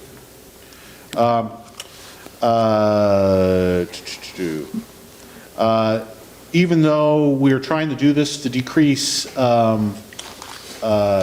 overtime, the financial analysis does assume some overtime due to illnesses. We assumed 20 hours over a 1-year period because there will be times when people are sick and somebody that wasn't scheduled to work would have to come in and work. So we try to keep those hours low in terms, but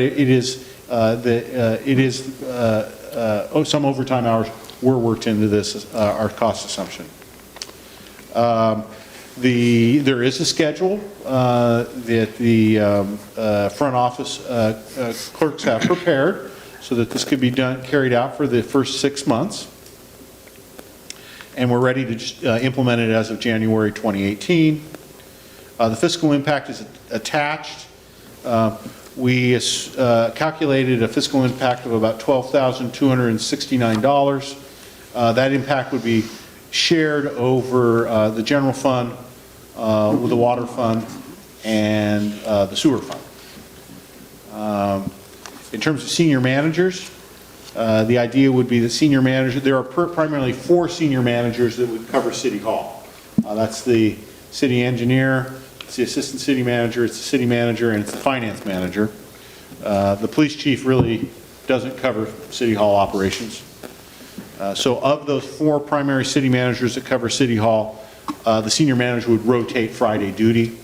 That has to do with, we do get challenging walk-in clients and emergency situations where you really do need a manager in place to be able to come forward and take care of those difficult customers. And you know, we are an open public facility, and we do get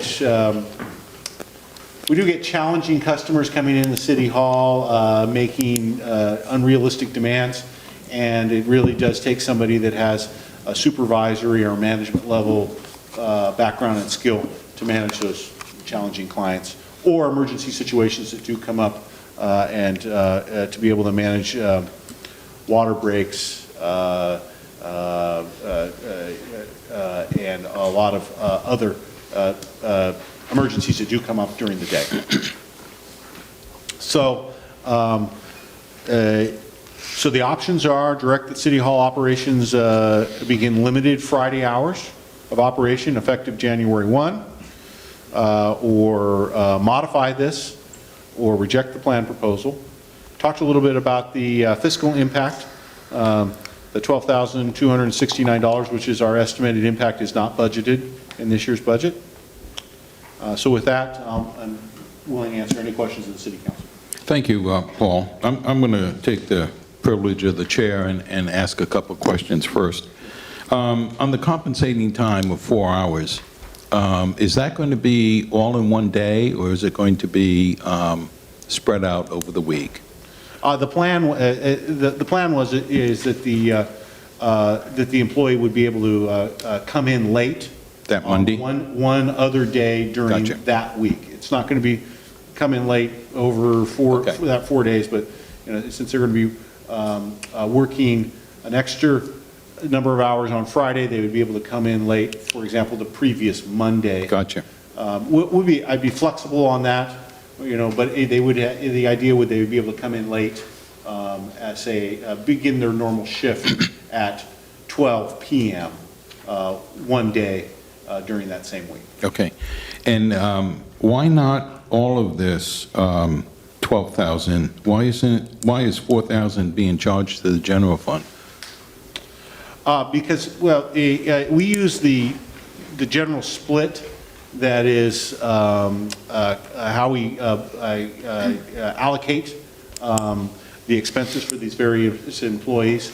So I didn't want to create a new split just for Fridays. This is the typical way that we split the front office employees' salaries within the regular budget.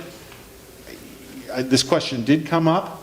But then we're going to be treating those 4 hours on Friday, allocating those hours different than the rest of the week. So, as trying to keep it simple, I gave direction to allocate the expenses to the general fund using the same formulas that we use throughout the budget. Okay. Thank you. Council members, before I open it for the public, Carol? Thank you very much, Mr. Mayor. You answered a couple of my questions. I just want to go over a few things. I'm jumping around here a little bit so I don't forget them.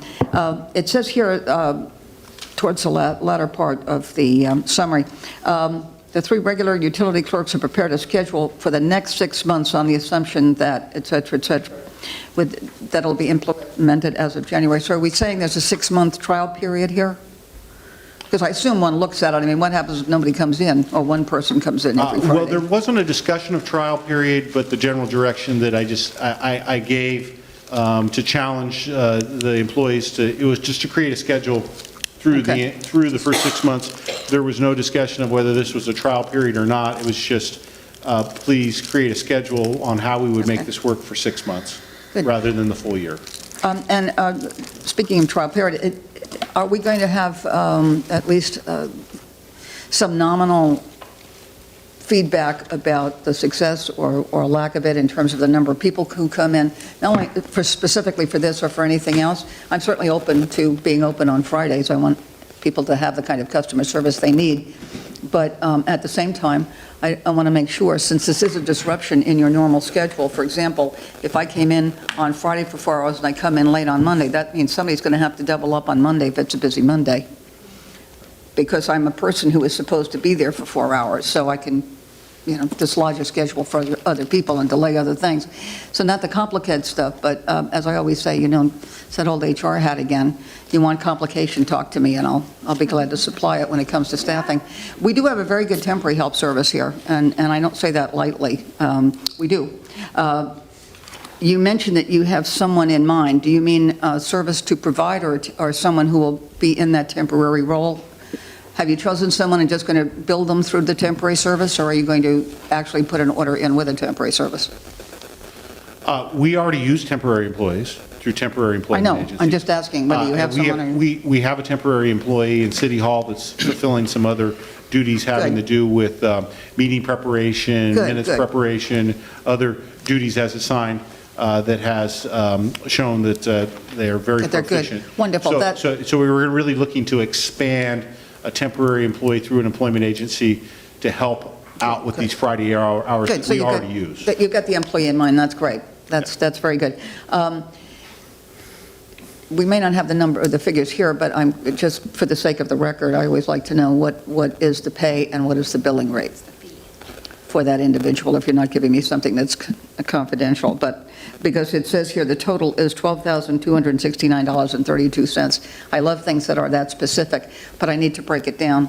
It's not a staggering amount of money, certainly, in return for being open part of Friday, but at the same time, we don't have a lot of money, and I want to make sure that I understand what the costs are. And what I really want to understand is that we are paying enough to the individual to make sure that we have some long-term, and by long-term in the temp business, you mean 6 months very often, or a year. That's a long time in the temporary help business. People have lives, and if they are good employees, they may get plucked for an assignment elsewhere. They may find a full-time job. And by plucked for an assignment, I don't mean by their temporary service, but by another one, particularly in an age when employees are going to be hard to find in Sonoma County. So there are a lot of considerations that I have. Most of all, it's just, I like to know the numbers, but I also want to make sure that we're monitoring this so that we know exactly what's going on and whether or not it's worthwhile, and whether or not, for example, we need to be open all the day on Friday. We might have a very pleasant surprise. Thank you, Mr. Mayor. Mary Ann? No. Joe? Thank you, Mr. Mayor. I just want to really make it clear, and I know you did mention this, but the City Hall was open 5 days a week for many, many years, and it was closed due to a financial hardship on the city when the recession hit. And the reason this even became a discussion item was at one of our goal setting for budget, when we had members of the public get up and say they would like City Hall open on Friday. In fact, they were very adamant that there's no reason City Hall shouldn't be open on Friday, that there's people that want to come in and take care of business, and that's what generated the discussion, is at what point are we going to be financially capable to open City Hall back up on Friday? Because the original purpose of closing it was because of the recession, and the city was in the process of doing many layoffs. I think we went from 54 employees down to 38 at the end of the recession, and so it made sense.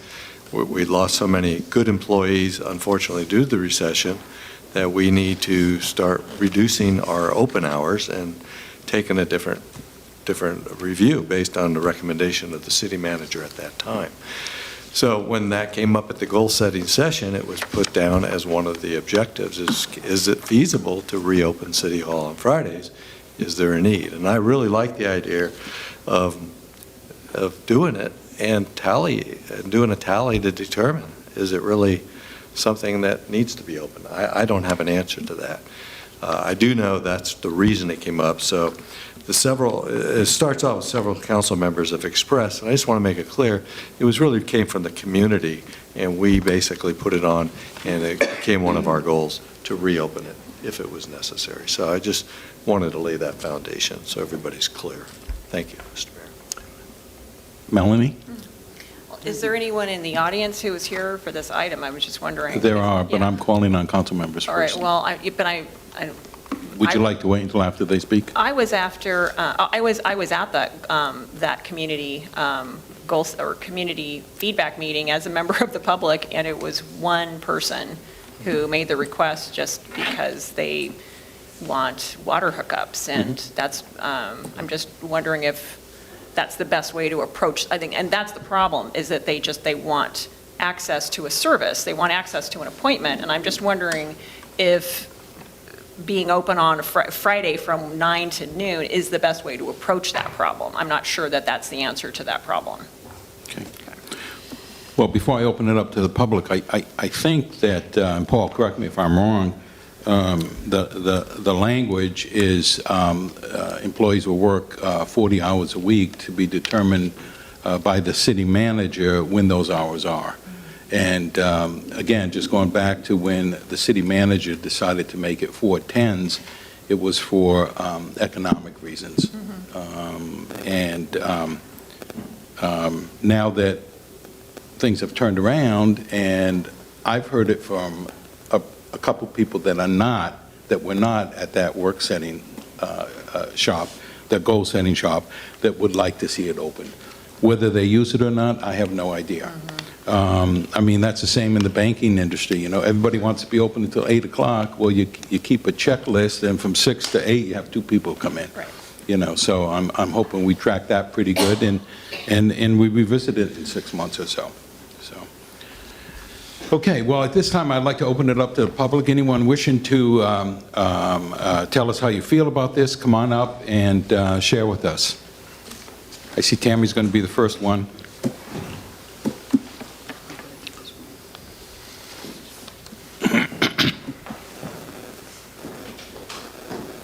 Tammy, just make sure you sign the log there. Sandy.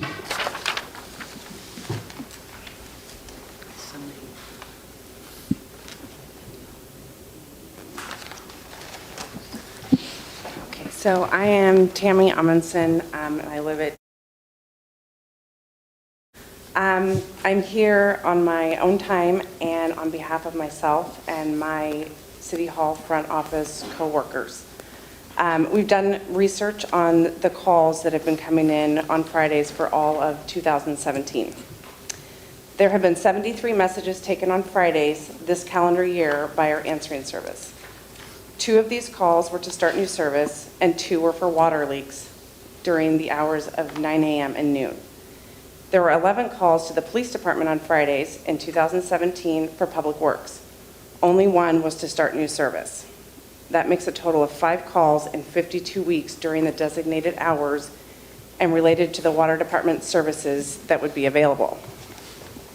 We currently do not shut water off on Thursdays. We leave a 48-hour notice to limit the number of meters that would need to be turned on Fridays. Looking at the calls into the police department for starting service on a Friday shows that this is working. If a customer is only available on a Friday to have service started, we work with Public Works ahead of time to make sure that that customer is taken care of. We try to be as accommodating as possible while striving to give exceptional customer service and keep up with daily tasks. In January of this year, we processed over 2,100 payments through the front office. This does not include payments made online, but payments that are hand-entered into cash receipts. Much of my personal job is date-driven by the city's municipal code and must be done on specific days. Having to find 4 hours during the week to take off will be a struggle, and it will put extra demand on my coworkers unrelated to their positions and possibly out of their classification. There are 3 of us in the front office. Due to vacation, illness, and even lunch breaks, we can often find ourselves down 1 or 2 people. Rotating time off for the week to compensate for Friday hours will add an additional 16 to 20 hours a month of being down another person in the front. When we only have 1 person in the front, it's difficult to help the customers coming into City Hall as well as answering the phone calls that come in. I personally find it unsettling to be up front by myself. When there's an angry or difficult customer, being by yourself can be very uncomfortable. I am concerned that City Hall being open on Friday mornings is going to cause a staffing issue during the rest of the week. I don't know that being available to handle these few Friday customers is worth the strain that will be placed on the front office staff, affecting our ability to give excellent customer service. I would like to add on a personal note, when I was hired, I thought one of the best best perks was the 410 work schedule. It allows me to volunteer in my daughter's classroom, go on field trips. I can drive my sons and his teammates to sporting events. And during the summer, when they're out of school, we go camping for the 3-day weekend all summer long. It's a big benefit to my family. I get to do things on Fridays that I wouldn't normally get to do without taking time off from work. Thank you. Thank you, Tammy. Sandy?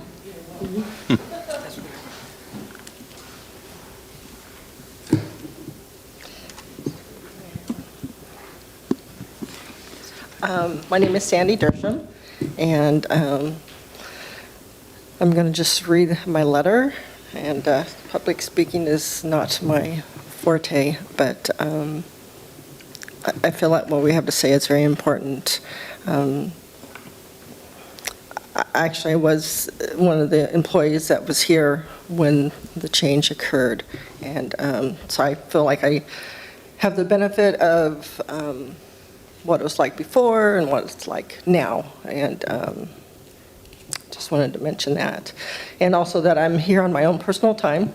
And anyway, so several years ago, the decision to change office hours from Monday through Friday to Monday through Thursday for 10 hours each day was made. It's my understanding that the primary reason for the decision was to save money due to what was going on in the economy at the time, and because we truly had excessive overtime. Overtime often resulted from the challenge of completing all the date-driven tasks related to our monthly water bills while responding to the heavy demands of the public.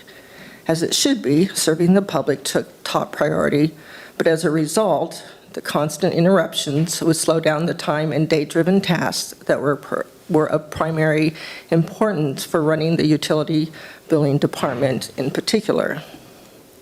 The revolving schedule of daily cash receipts for utility payments, permits, business licenses, and other miscellaneous payments needed to be entered, balanced, and closed each day to allow for the success of meeting these deadlines that Tammy refers to. If you don't have all your payments in and everything's balanced, to send a notice to a customer that they're late when they really weren't, it really reflects badly on us, of course. The decision to change our current hours has proven to be very successful. In essence, this happened because city staff was able to start their day before opening to the public and end their day after closing to the public. This enabled us to meet the date-driven deadlines, balance and close cash receipts each day, and meet the needs of our customers. The concern that is represented in the summary document for tonight's agenda item to provide start or stop water services on Fridays clearly adds to the budget for part-time help and for overtime, when currently our overtime has essentially been non-existent for several years now for the front office that we're speaking of. So just if you were to refer back to the page 111 that shows what the breakdown is, shows you what the costs are. The actual request for Friday services to start water does not, in my opinion, support the need for those additional costs. My coworker Tammy has shown that we have successfully met the need of the few customers requesting Friday starts. Currently, our city plus 4 others in Sonoma County are closed every Friday. Having the ability to utilize Fridays for personal appointments and family time allows for 32 hours per month that I do not need to reduce my own vacation and sick leave. So obviously that's a huge perk on a personal level. But I've worked here when our schedule was 5 days per week, and I can attest for myself and at the staff at that time that we were strongly in favor of changing our hours to 410s, primarily to enable us to better do our jobs and to reduce overtime. The side perk was kind of like, oh, it really benefits us too. So at this point, my request would be that the city council would vote to keep the hours as is or to table the item for further dialogue in the subcommittee meeting. Thank you so much for your time. Thank you, Sandy. Well, that's... Anyone else wishing to address the city council on this item? Okay, seeing no one, I'm going to close it, bring it back to the city council for Carol Yeah, to speak. thank you very much, Mr. Berry. I really, really appreciate your comments, particularly the work that you've done to deliver some hardcore data. I know enough about, after 11 years, I know enough about the staff in our city to know you're kind of data wonks too, so you're pretty good at this stuff. This is what I brought up at the beginning, was there's a kickback. For everything you do here, there's an equal and sometimes even worse reaction that you produce on the other side. And that's what worries me more than anything else, is that to accommodate, and please don't get me wrong, I'd love to be open 5 days a week. I'd love to be open 7 days a week so we could accommodate people who come in, including folks who are here visiting and need information. But I also understand that we are limited in what we can do by any number of issues, not the least of which is staff stamina, and keeping you, because this is definitely a good situation for people, 4 days a week. And I know this from the customers and clients I had over the years, where we would work out a 4-day-a-week arrangement in the times when that was not common. But I often believe it would be very, very, very strong incentive for good people. So that's number one. Number two is, as I say, 16 to 20 hours. When I actually was thinking about this, I was trying to figure out how many hours they were, and if they got to be at least a dozen, one way or another, that would kick back, that especially on a Monday morning. Good heavens, can't imagine what that would be like. So I am very concerned about this, and because we don't know how many people will come in, now we know how many calls you got. I have to say, I don't think it's a very good idea. I don't think we're going to get out of this what we think we're going to get out of it. I think we're going to end up with a lot more problems and a lot more cost than we need. We have to work something else out, and I'm sure that's true of the other jurisdictions who do this as well. There's some things that just work best at the moment. I think when we've got lots more money and we continue on the trajectory we're on, which is a successful one, maybe we can solve it later. Thank you. Thank you, Carol. Would you consider 5 8-hour days? Would I consider 5 8-hour days? Going back to where we were? Now, the first thing I'd have to figure out is why. What these folks are telling me, and what I understand about the nature of the work that you do, is that there are certain demands made upon you to deliver certain things, and also there are personal considerations in these jobs. 4 10-hour days seems very long, but once you're at work and your battery is charged, you can pretty much go very nicely for 10 hours. I believe that we've been able, and I've been very pleased about this, and I want to compliment our city manager because I think he's had a good role in this. We've been able to recruit good people, and we've been able to retain people that very often a small employer doesn't get to do when the demands are as strong as ours are. This is tough stuff. You're right out there, and you're absolutely right, by the way. I agree 100%. I do not ever want a single person, male or female, at that front desk, nor any front desk, anywhere. I mean, I ran a staffing service all of my career, and I made sure there was never just one person sitting at any of the desks, main office, branch office, whatever. There was always, they looked like there was one, but then it was never just one, you know? Isn't that dumb, right? Okay. So, yeah, no, if 8 hours work better for all of the reasons we've just named, I'd say fine. Okay. But so far, we don't need it, and can't afford it necessarily with the situation that might be produced if we changed. I have other comments, but those are the basics, so I go along with the request. Okay. Everett, did you want to weigh in, or did you want me to come back to you? I'll so I do absolutely think that 4 10-hour days sounds better, personally, just for the reasons these days provided. I don't know, it sounded like there was a third individual. Do you know what their opinion is on this? Sorry. She is here with us. She didn't want to speak, but we're all on the same page. I can tell you that as far as the 410s goes, Letty spends every Friday in her kindergartner's classroom the entire day. That's Tammy, she does on her Friday. Tammy, you should speak into the microphone. Okay. Thank you, Everett. Sorry. Really quickly, I think that it's possible that what happened at the meeting where someone called for the city council, City Hall. To be City open Hall. on Fridays. Yeah. I think that might have been kind of a vocal minority. I am just slightly logistically curious about how many calls come in during the 2 hours that might get cut off of the 4 days. So if we went with 5/8? 5 came in on Yeah. Friday, how many came in on the 2 hours that we would be cutting out of the other days if we were to switch to a 5-day week? Personally, I think we should stick to a 10 because of the reasons. Okay. Thank you. Mark's shaking his head, too.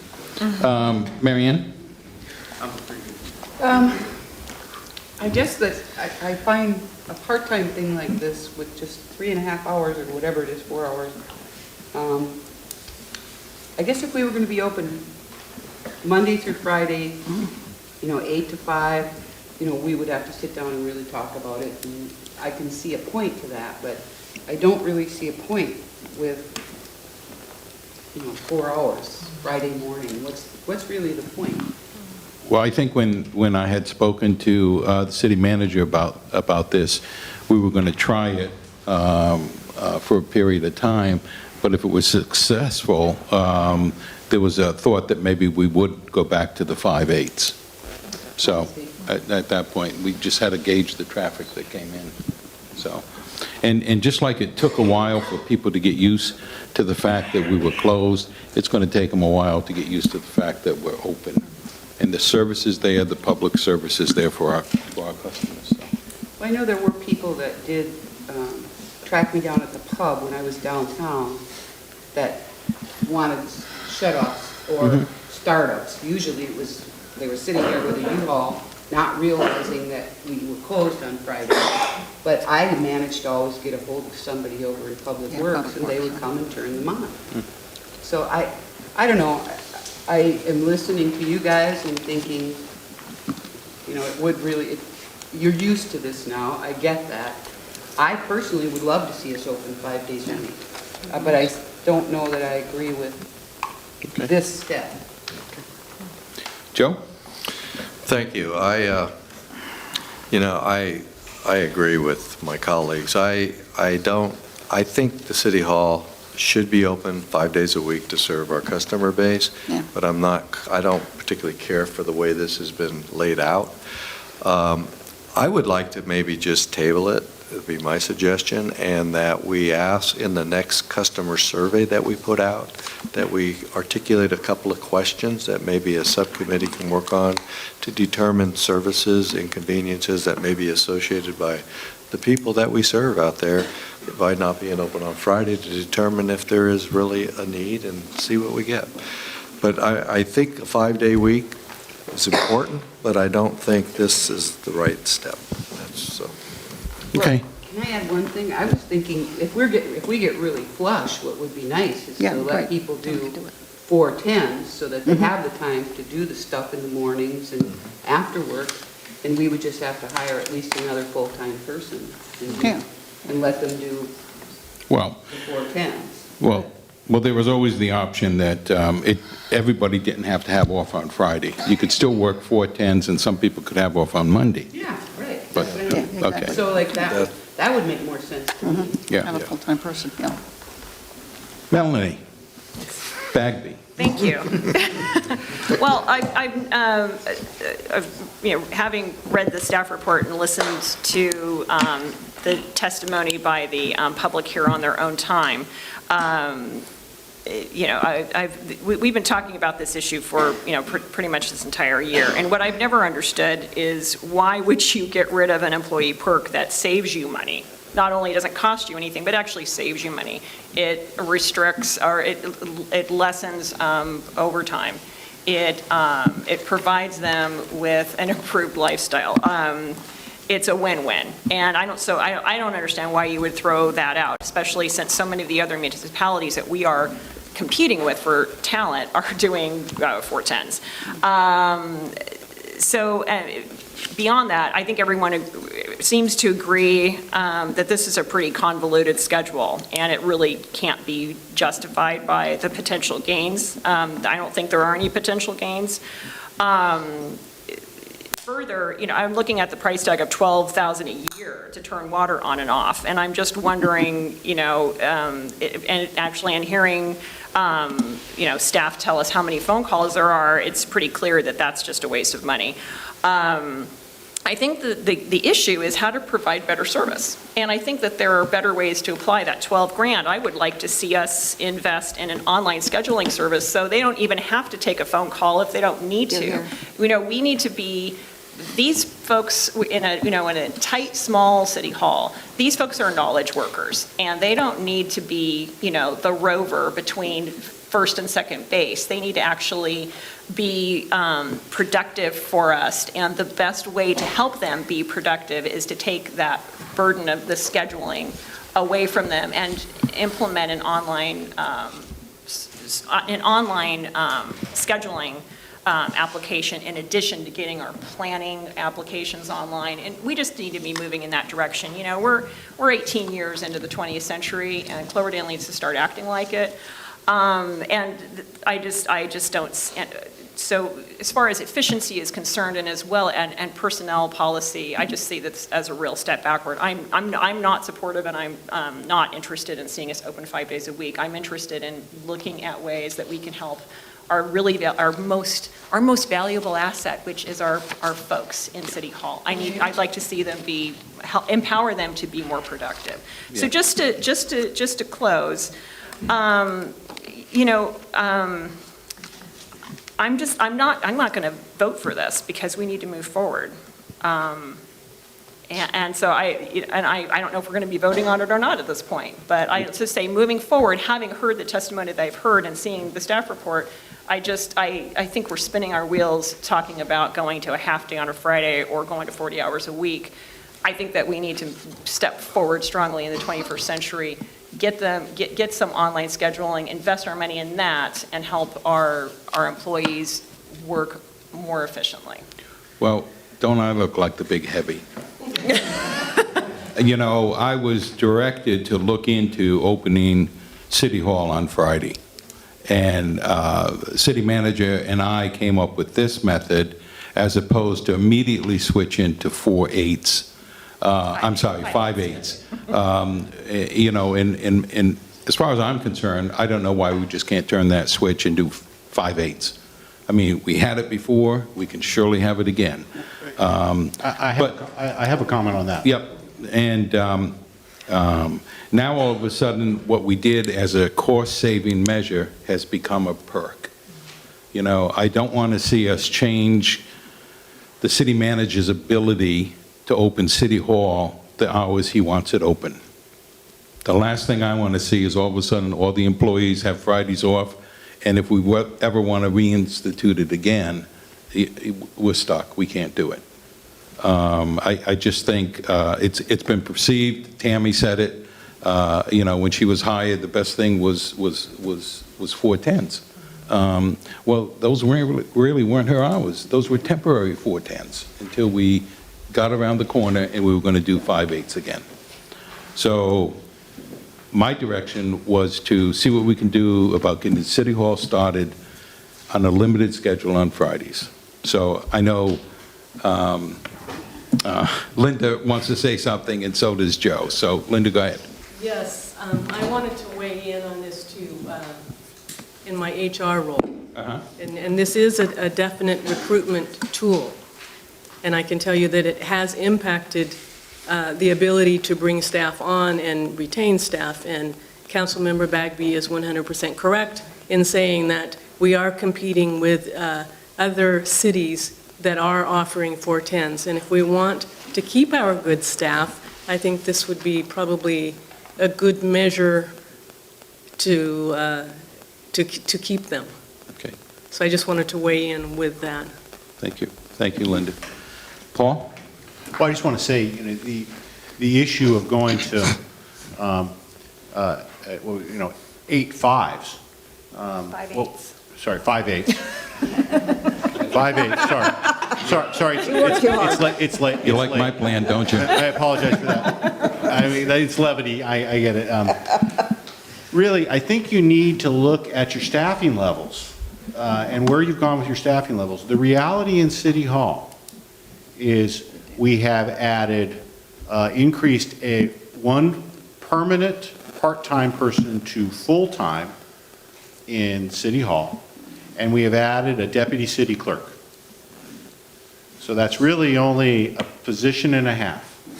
Now, I know what the staffing was before the Great Recession, right? And it was, I believe it was about 15 to 20% greater than what you have right now. So the challenge that becomes that you have is you can't ask your staff, right, to, right now, if you went to that 8-hour schedule, what the reality is that there is time before and after on your manager's level.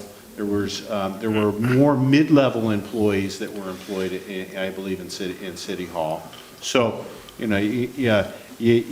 really have to look to increasing your overall staffing level. So what we're trying to do here is change the schedule around, because it was an issue of, if it was an issue of scheduling, try to work within the staff you have to offer some more service on Fridays, when we know we don't have the ability to add more full-time staff in City Hall because of our resource restrictions. So it's a challenging place to be, because the new normal that came to us out of the recession, we have not returned to where it was before the recession. And just in terms of in City Hall, do you want to offer the full suite of services on Friday? Because if we want to offer the full suite of services on Friday, that means in terms of building services, which are contract, you're looking at having to increase your contract for building services 20%. And making sure that we have at least 2 people at the front desk, being able to offer engineering services, right? It means you really do need to have, overall be adding a lot more personnel, and I think it's somewhere in the range of probably 15 to 20%, which has not been added back since the Great Recession. We've tried to keep total number of positions that we've added minimized in City Hall, and it really has only been the deputy city clerk, and increasing half, taking a part-time employee back to full-time. That's all we've added. That's not enough to be able to go back to the 810s, and it's not a matter of just scheduling. There are some real issues that are encountered. Sure, and Paul, I agree. I mean, we've been over all of this, and but I don't know that we thoroughly looked at being open, having employees work 410s and alternate that day off. Some take it on a Monday, some take it on a Friday. So maybe that's a discussion that we need later. So, and not to cut right to the chase, but the hour's getting late. I'm suggesting that I don't think anybody wants to approve this. But I would like to go ahead, Joe. Thank you. First of all, I want to thank you for all your work on this. I think that was really helpful, though I don't agree with the way it's written. I just think, well, the reason I say that is because I do agree with you. The direction was to look at opening City Hall 5 days a week. And I think, I'm not convinced it can't be done, but I understand the benefit to the employees. But I just have to make a comment, and I'll end it at this, is City Hall's open to provide a service to the community. That's why we have a City Hall. And as much as I want to give our employees as much benefits as we can, that's really not why we have employees. I mean, it's to provide service to the community. And when we hear that there's a need, we need to explore that. And I'm still not convinced that we don't have that need. That's why my suggestion was that we do table it for tonight, and we do somewhat kind of a community outreach survey. In our next survey, we do that Paul, do we do that annually, or I know you just finished one? Right, we just did the, October was when we went out with the survey, and I was meeting, David and I met with our consultant today, and we're preparing your report for, we're preparing the report to present in January. And David, do we have, is City Hall hours one of? I don't recall. I don't recall, but it is something that we could add to your annual customer annual customer satisfaction survey. Because that would help determine if there's really a need or not. I mean, if there's not a whole lot of desire, then things are working well, then we should. Let me be clear about one thing. You know, most of your managers, you know, if we get a direct line, well, first of all, most of your managers all have their cell phone numbers, and people in the community need to get a hold of us, know our cell phone numbers. We're very generous with that information. I know that many of your other managers and employees also have call forwarding, so that if we get a phone call at our desk on Friday, it goes to our email. I routinely, those calls get returned on Friday. I know David routinely is doing emails over the weekends, critical emails. I know Chief Parker does it. I know your city engineer takes care of issues on Friday. So just to say we're not open on Friday, if we get a call for service from a client on our phone, It never fails. you know, we're very entrepreneurial. Yep. People get a call back, and they get their issue taken. They get their issue taken care of. So it's not like when your managers walk out on Thursday afternoon that we're unplugged. The reality is, we get that information. People do get their calls returned. I regularly make a habit. I do my return emailing, as you think you all know, Sunday. I'm in clearing away emails, so our Monday morning position is cleared away, so we can get straight to work. And I know, you know, all your managers are work that way. So I think we need to be careful of how we portray this, because even though the front doors of City Hall are closed because of the way technology is, we are aware that there is outreach coming at us, and we are responding to those inquiries. Okay, thank you, Paul. Go. Closing comments, sorry. Well, so I guess, you know, having heard additional comments by City Manager Kaler, if going to 5/8 represents a 15 to 20% personnel increase, and that pension burden that entails, it's just fiscally irresponsible. And it's just something that I can't conscionably go along with. I think that these services can be improved by better online services and modernization, and that's where I would like to invest our efforts. You've been saying that for a while. What are we doing? Yeah, over and over again. What are you doing about it? Who are you talking to? What subcommittee is that on? Well, let's work on it this year, shall we? We have a budget workshop. You should have something to present at that. All right, will do. Let's talk So, and how do you feel about, And actually, I've been working behind the scenes with David on the permitting. We've been talking about that, so that's part of it, but this has just brought this portion of it to, Okay. It's an obvious need. all right, well, I think we should table it for a while. There's a new mayor coming in next year. We'll find out who that is later on, and they can work with the city manager on that. But, so if we're all done, we're going to table it? If I just can say one last thing, I don't think there's anybody here at this dais, all the way up and down, who doesn't want us open 5 days a week. Right. It's just what's feasible, what works well, and what doesn't. Actually, I don't. That's all it boils down to. Yeah. Don't count me in, Okay. because I don't. Okay.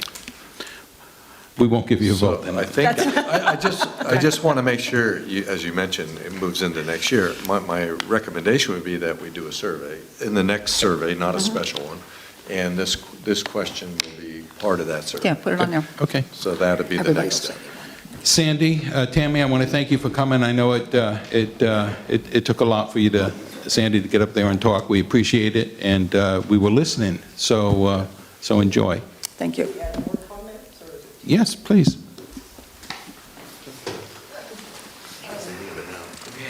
I just wanted to make the comment that I had really hesitated even bringing up the perks for myself and the other employees. because I did want us to focus on the facts of what we were offering to the customers, what we've seen, what we've experienced. So even though it's a perk, I want you to know that it's not the main focus for myself, and I believe for my coworkers, what we offer is very important to us. We are very ethical in what we do. And so I just wanted to reiterate that. But also the fact that when we were doing the 5 days a week, I was the one who was primarily doing the accounts receivable. And most of the time that we had overtime was because I couldn't get the time to do my penalty notices from 8 in the morning to 5 in the afternoon because of customer service that we provided. So as a result, overtime happened. And I strongly believe that would happen again. So that's all I want to say. Thank you, Sandy. Okay, next item, if we're done with this one, is to discuss possible action on the 2018 council subcommittees, joint committees, and regional boards and councils. And Paul, this is yours. Yeah, and I'm not going to spend much time on it. Thank you. The lateness of the hour, and I think many of the council members have been through this exercise before. It's the time of the year where we prepare to reorganize the committees and the subcommittees. The worksheet, I think we're all familiar with the worksheet. What we'd like council members to do is indicate their preferences on the committees, 1 through 6, with 1 being your favorite, 2 being your second favorite, 3, and so on. Then I'll take that and work with Terry Matlock, and we'll compile it. And then we do our best to give everybody their first choice, and then sometimes the second choice. But we really work hard to give everybody at least their first choice. And we show you a detailed table of what everybody's first, second, and third choice is. And then we bring it back to you as our recommendation, and the council can do whatever trading you want to do up here on the deals. But we give you something to work with. The second worksheet that we give you is the regional boards worksheet. And we've done our best to make sure that those are the typical meeting times. And then if you look on the back of that sheet, we've done our best to put together the upcoming schedule with the holidays based on the routine meeting times. We know that those always change, but we do our best to try to give you an outline for the upcoming year on when the routine meetings are. So fill out the sheets, get them turned back into me, and then we'll put together our, we'll put stuff together and get you back a recommendation at your first meeting in January. Council will give us input, and then we do the official resolution the second meeting in January. Until then, keep in mind, the committees all stay the same until they're officially reorganized. And when did you want this back by? You know, if we could get it back by next week. Next week. That would be terrific, but I know the holiday and the pressures of the holiday and everything. But, you know, the sooner the better. I mean, if you don't get a spreadsheet, you're not going to get a call from me. You're going to get a call from Terry Matlock. And, okay. You know, and she's very persistent. Just a quick correction here on the, I guess it's on page 117. You have Cloverdale Chamber of Commerce liaison. Actually, that's Councilmember Russell. She took it over last year. I was going to change that when I went, send it back. I'm sorry, I apologize. That's all right, that's right. Well, that's It was supposed to be that way, and that, right. Right, so yeah, I didn't even catch that. All right, any other questions? We always find some, it's a lot to keep track of. We always find a typographical or mistake somewhere, and we appreciate the help making sure we get it right. Thank you. Melanie? Yeah, I should probably let you know that I am possibly up for being the vice chair of the Russian River Watershed Association. So it might be embarrassing to not get on that. You're right, good point. Embarrassing for who? All involved, all involved, yes.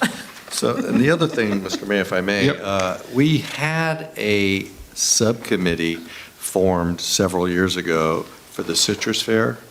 And at that time, we did meet. In fact, Mayor Walter and myself were on that, and we met with the board, and they just basically said they'll call if they wanted additional meetings, and we never heard anymore. So, but talking to the new director as well as the new president, there seems to be an interest in rekindling this. So I'd like to have that one added. Even if it's inactive, we may not use it, but we should have that so we have a subcommittee that can start meeting with the fair board and try to work through whatever issues and things so we can work more cooperatively. I completely understand that. We did go through the formal process of decommissioning that standing committee. Yes. We did. Perhaps, not knowing how active that group is going to be, just a suggestion, perhaps you should establish an ad hoc to explore how active that group would be until you reestablish a standing committee. And I think, Jose, maybe if we establish a time period of like 60, 90 days for the Citrus Fair to get together with an ad hoc committee meeting here for the purpose of exploring whether a standing committee meeting would be a good idea and talking about issues. Because as the council knows, once you start a standing committee, it gives you a whole new layer of minutes and organization and posting. And you're right, things might get more active with the Citrus Fair, but it might, my sense is that maybe it's short term. So maybe that's a better way to go rather than establishing a subcommittee. But I'm open to whatever the council wants to do on that item. Good. Well, actually, Vice Mayor Paula and myself, along with you and David Kelly, have a meeting tomorrow with John Upez, Bonnie, and Katie to discuss the new police department and getting their buy-in on the reconfiguration of Citrus Fair. Yeah, and that's really focusing on the work that ad hoc committee is doing on Times Square. Yes. Yeah. And part of the conversation I want to bring up with the new executive director and the new president, John Upez, is do you want to form this committee and have a regular meeting? So I think after tomorrow's meeting, we'll have a better sense for how eager they are to join us. Yeah, I think that's a great idea, because there are some unique challenges that still exist, kind of going back to the cell tower issue and things like that. Still, some of those issues still are outstanding in terms of the jurisdiction of the Citrus Fair and the city. Yes. And so those things would be appropriate for discussion, especially with new management. Okay. Thank you, Paul. Anything else, Council? Okay. We'll move on to item 13, adopt by title only an urgency ordinance amending the city's municipal code to include new temporary standards to facilitate an immediate housing needs being faced by citizens of Sonoma County. And David, this is you. Yes, good evening, Mayor, members of council. Before you this evening is an urgency ordinance that was drafted based on the council's feedback at your November 28th council meeting, in which we received your input on a proposed urgency ordinance at that time. There were a couple of measures that council provided staff direction on, one of which was the item we discussed earlier pertaining to the accessory dwelling unit fees. So council's provided direction to staff on that item. There are two other items that the council provided feedback and direction to staff on relative to an urgency ordinance. And again, the urgency ordinance that's before you tonight came about at the direction of the Housing Ad Hoc Committee that was established as a result of the impact that the Tubbs, Nuns, and Pocket Fire had on residential structures in Sonoma County as well as Napa County. What we've put together for the council's consideration, the urgency ordinance, are two proposed amendments to the city's municipal code.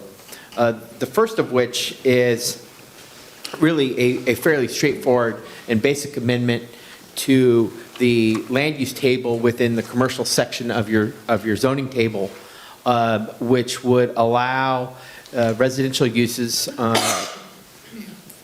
the ground floor of commercial property through a plot plan process. And that really is just a simple amendment to revise something that isn't currently not permitted in the zoning table to a plot plan.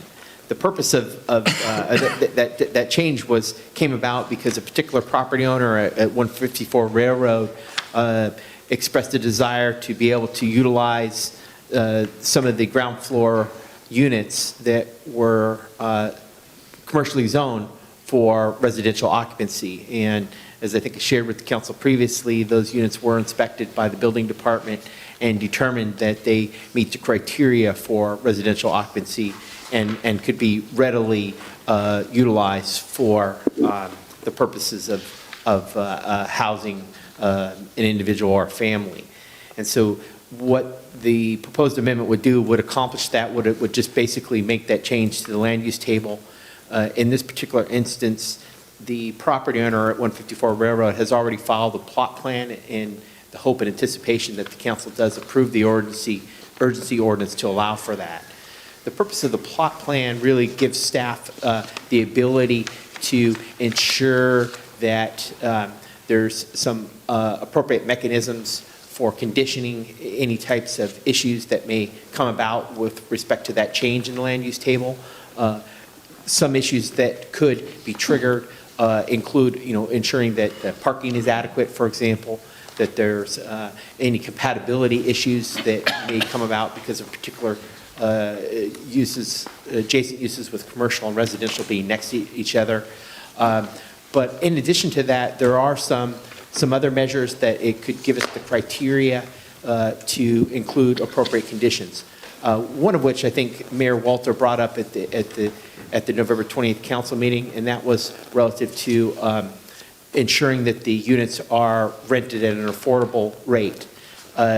One of the new state legislative actions that was taken put back in place legal ability to require rental properties and rental projects to be subject to the inclusionary ordinance. So that would allow us to, with these particular units, provide, impose a condition that one unit be legally restricted to an affordable rental rate.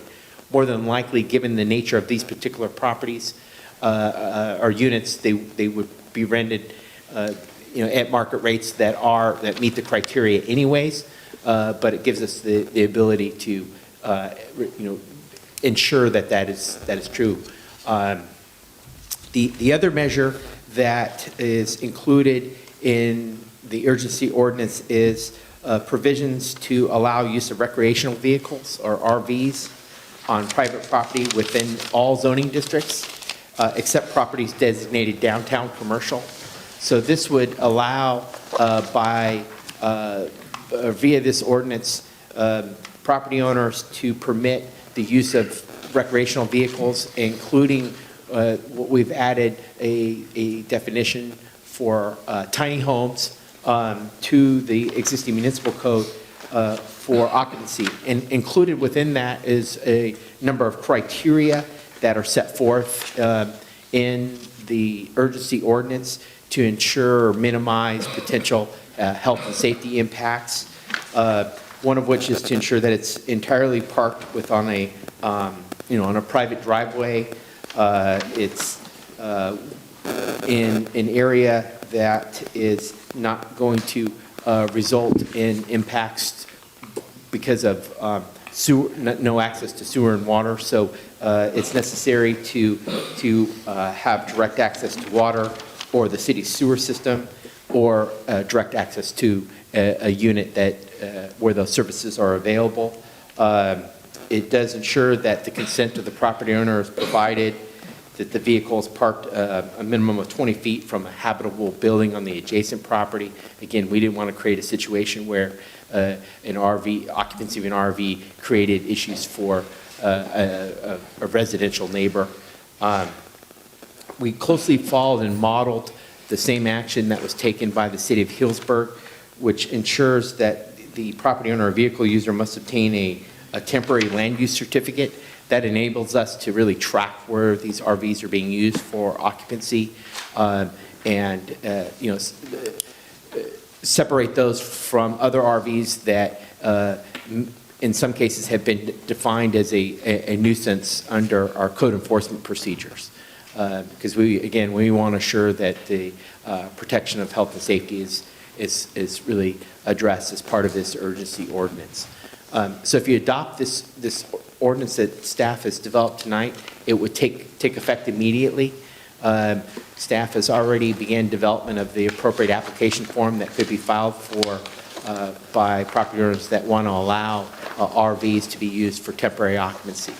It is important to note that the urgency ordinance does include with it a 2-year time frame, so that it's directly tied again to the impact of the loss in residential structures related to the fire, understanding that the impact could be much more long-term in nature, but this falls closely the emergency declarations that were set forth by the governor in his emergency declaration. And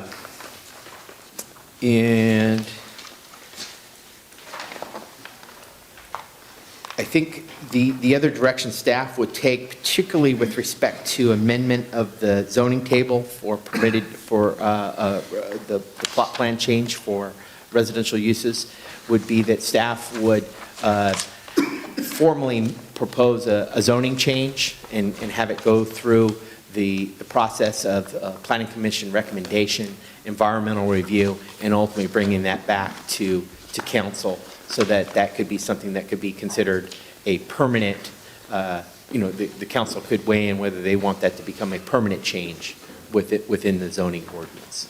So, Mayor, that concludes my staff report. Happy to entertain any questions you or the council may have this evening. Thank you, David.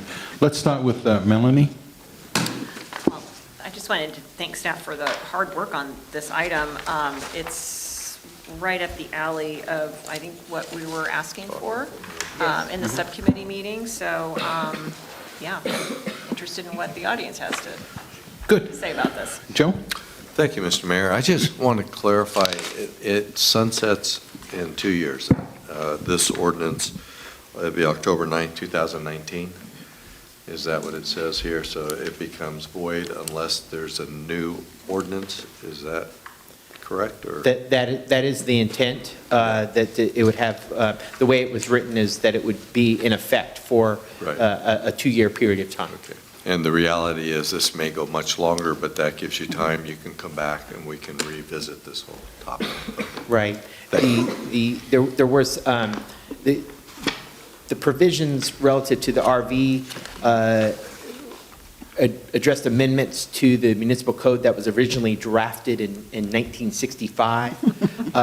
So it took a little bit of creativity to ensure that this amendment in the urgency ordinance tonight was, withstood and will withstand legal scrutiny, and not be confusing down at some point in the future. So really, we kind of had to put it under an exception section within the municipal code section that pertains to mobile home parks, because otherwise RVs in the city under current conditions are not allowed to be occupied anywhere except for within mobile home parks. Thank you. Thank you. Marianne? Yeah, thanks for this, because it is exactly almost what we asked for.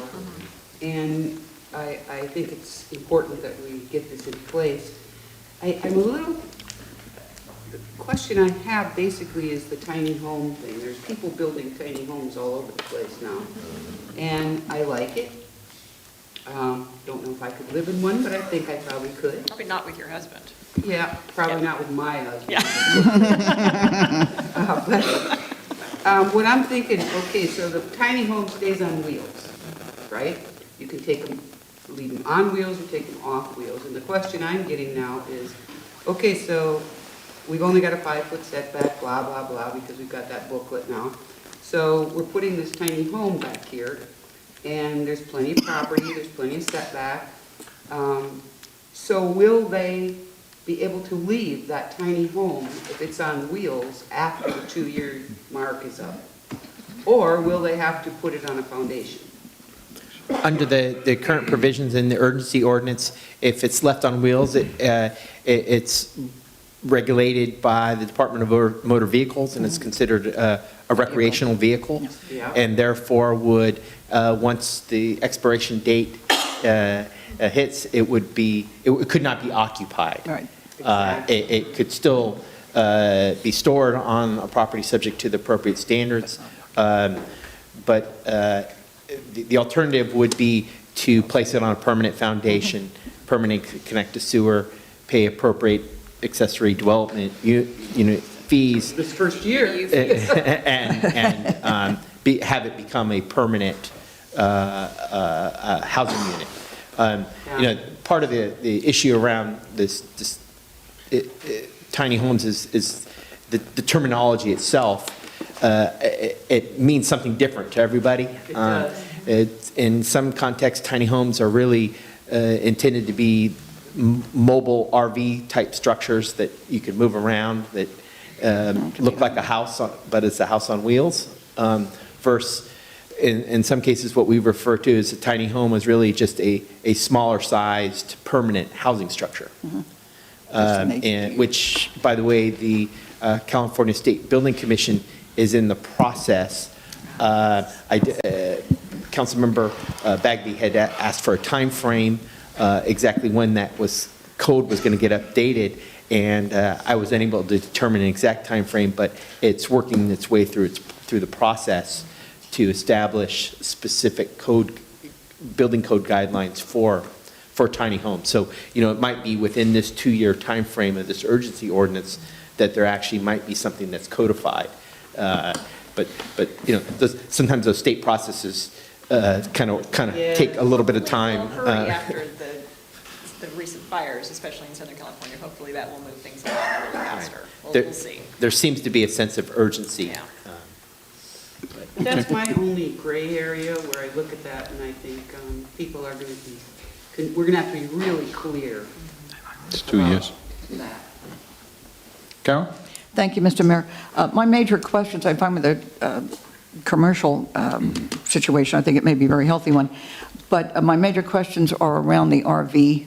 I was looking at Sebastopol's back in, I think, earlier this month, and I don't remember all of it, but my recollection is that they include travel trailers and RVs together on private property. But they do it for 1 year only, and they lowered their city fees, I think, from $440 or $100. I think it was $75 that they're charging, which seemed healthy, and that is basically a use permit, whatever you may call it. The other thing, which I liked, because I understand why they did this, was since their ordinance is limited as ours is when it comes to RVs, to people who are actually displaced by the fires. You have to show proof in Sebastopol, and I don't think that's a bad idea at all. I think you have to have some ability to say, yes, this is why I should be permitted to have this as a temporary residence. And of course, I get the sewer hookup and all of that good stuff. They also, as I recalled, I think the units have to be placed a minimum of 3 feet from a property line, and they have to be packed on a paved driveway or a waterproof surface. And the waterproof surface got me. I thought, what does that mean exactly? Linoleum? I mean, I don't, or, hey, where I come from, that's waterproof, okay? No sinking in the mud. No sinking in the mud, okay, whatever that means.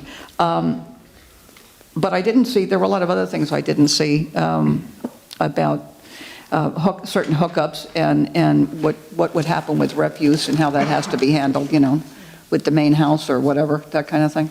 But at any rate, it sounded good to me, and assuming we will have similar conditions on ours, particularly they hate, show us that you've been displaced kind of proof, I think they'll work out just fine. Thank you. Thank you, Kara. Everett, did you want to add anything? No? Okay. I just have number 4 on page 3, the property owner or vehicle user has to obtain a city urgency ordinance temporary land use certificate. What's that going to look like? How are they going to display it? And how do we determine who gets one? There's, in terms of what Healdsburg has done is they have a specific form that's prepared that it's much like a registration form, so that the city can, basically track where Yes. these permitted units are being located and ensure that the requirements of the urgency ordinance are being met. There isn't a specific language within the ordinance that requires that it be placed in a visible location. That certainly could be something that staff could provide. We could, encase it in a waterproof type of membrane and give that to them and require that it be posted. If that's council's direction, I recommend maybe we add that as one of the measures to the urgency ordinance, just so that it's clear. I did want to comment on Councilmember Russell's comment about the, proof of, that they were impacted by the fire. I know Healdsburg considered similar language and they ended up deleting it. And I think it was because it becomes somewhat difficult to track That's what I'm wondering, exactly why that's what I someone thought may first. have become Yeah, dislocated. how do you do And there's varying circumstances out there, whether their house may not have burned, but they may have been in a rental and their Yeah, well, that's owners- the question, that's why I brought it up, because I wasn't sure how that worked. It would seem a nice idea to have it, certainly if that were feasible, but I can understand it would be an administrative nightmare, possibly. Well, one comment, based on the, one thing that I'm thinking of is based on the public testimony that we had heard. I think we also need to think of, in terms of, these units might be used by labor that is coming in The labor people, to yeah. help respond. Kind of worried about that. And rebuild. So it might not just be victims, it could be what we're calling now second responders. And so I think we need, that was a point that I hadn't really thought of yet, but perhaps, that is something that we really have to consider. And showing that somebody was actually burned out doesn't help us address the fact that we are going to need tradesmen and experts coming into our area. And I've heard testimony previously, there is not enough hotel rooms. And people are having to stay some great distance from the area. So that might be something this council considered. It's not just victims, it's second responders. Right. Right. Could be but just somebody related. And it'll be interesting to see how many certificates are issued. I think that's a great idea to get something there in the window so the police know that, hey, this is legitimate, they're supposed to be here. And they know which ones aren't. Yeah. Well, I just was going to, as someone who was evicted twice for owner move-ins in the Bay Area during dot-com booms, which is one of the reasons I wanted to buy a home finally and ended up in Cloverdale. I think it would be great to gather that information to say, hey, why are you here? Are you here as a second responder? Just to know something. Yeah, but I don't think it necessarily needs to be a requirement because so many people have been now evicted because their landlords lost their house in Fountain Grove or other places. Yeah. And so, yeah, I think that we're going to see a lot of that and we need to accommodate it. And then I guess just to also touch on the point that Marianne brought up is that, I think if we can provide folks with as much information as we can about, what are the benefits of doing a tiny home on a trailer, and then what are the benefits of here are the ADUs.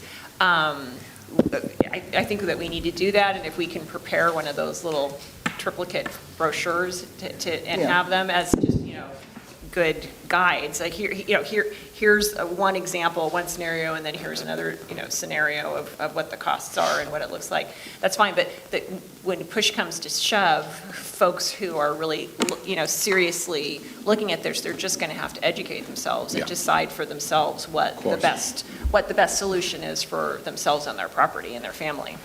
I didn't have a chance to look at this magazine that Vice Mayor Paula brought us, but maybe some information in here that we could use for that. Well, we've got the accessory dwelling unit packet. I carry them in my car because I hand them out to people. Put one in my box. David's got copies of it. Oh, do you? Got that. Oh, Yeah. okay. We'll make copies for you, Mayor. Good, thank you. Okay, at this time, I'm going to open it up to public comment if you'd like to talk to us about this matter. Kimberly, I see you came up, so please remember, we've already heard you, so I don't think you have to repeat that, okay? It's getting late, but I know. please, stay your 3 minutes. Right, good luck with that. I'm happy to answer any questions you have, and yes, I have talked to Kenyon, and I've looked at the Sebastopol ordinance.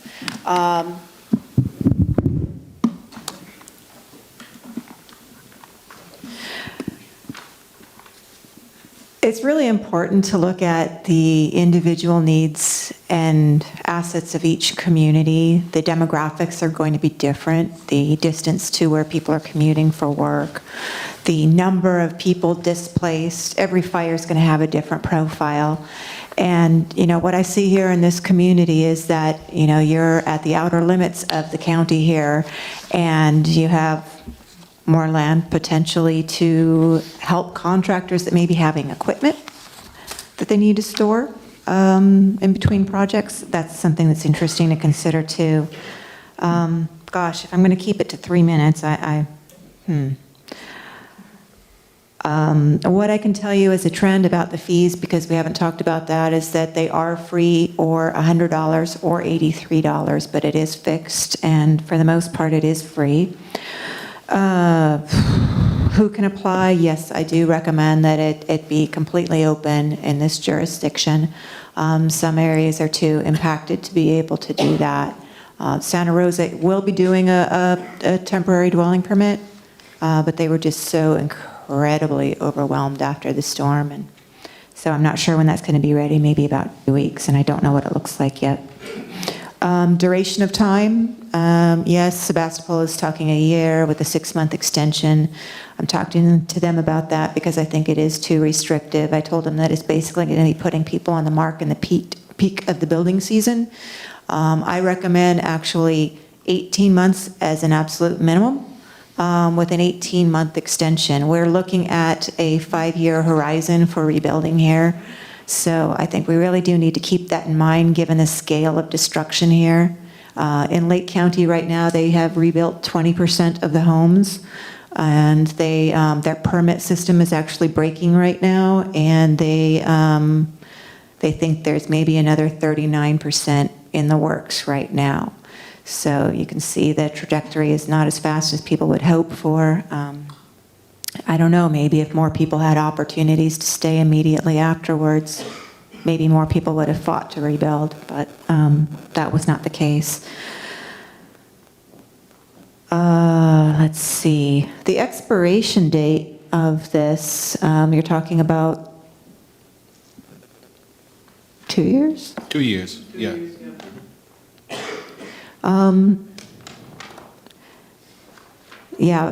With insurance, typically that's a loss of use period that's referred to as a timeline. I think we're going to be very impacted with not having enough contractors to build in 2 years. So Well, there's that's that. something we'll take a look at as it approaches maturity there and decide whether we want to extend it Okay. beyond that. I think that as far as what you have proposed, it seems pretty good. I'm a little bit concerned about the tiny homes, not because I'm not an advocate of it. I am if they're well built and designed, but there are not standards at this time. And so I think then you would have people trying to pass off pallet homes. I've seen a lot of crazy things being proposed out there. You want to make sure that you have, standard water hookups and sanitation. there are standards when RVs are constructed that have to be met and to be a habitable unit even on a short-term basis. So I think that's something to seriously think about, as much as I love the tiny home concept. All right. Yeah, I think that covers the main points. Happy to answer any questions you might have. Thank you, Kimberly. I think Councilmember Brigham. I just have one question.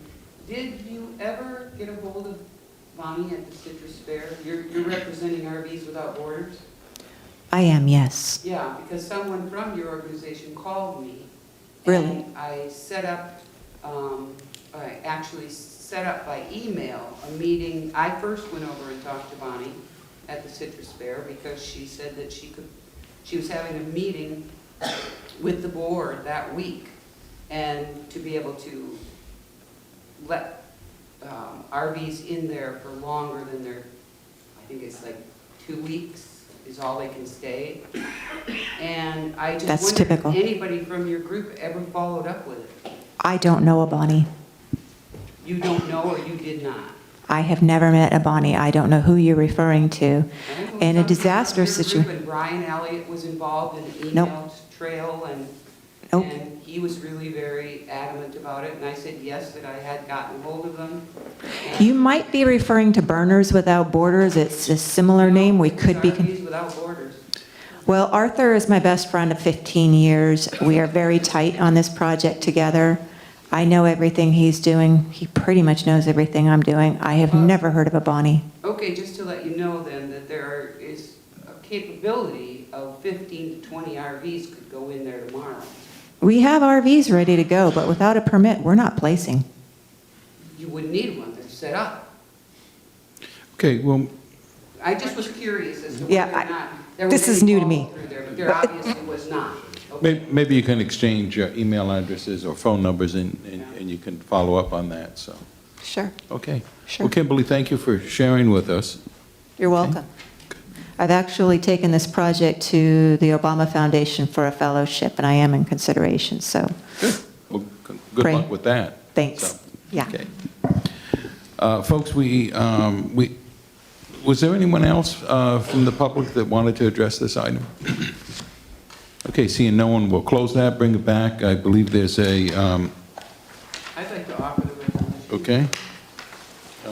City of Cloverdale, City Council Resolution Number 072-2017.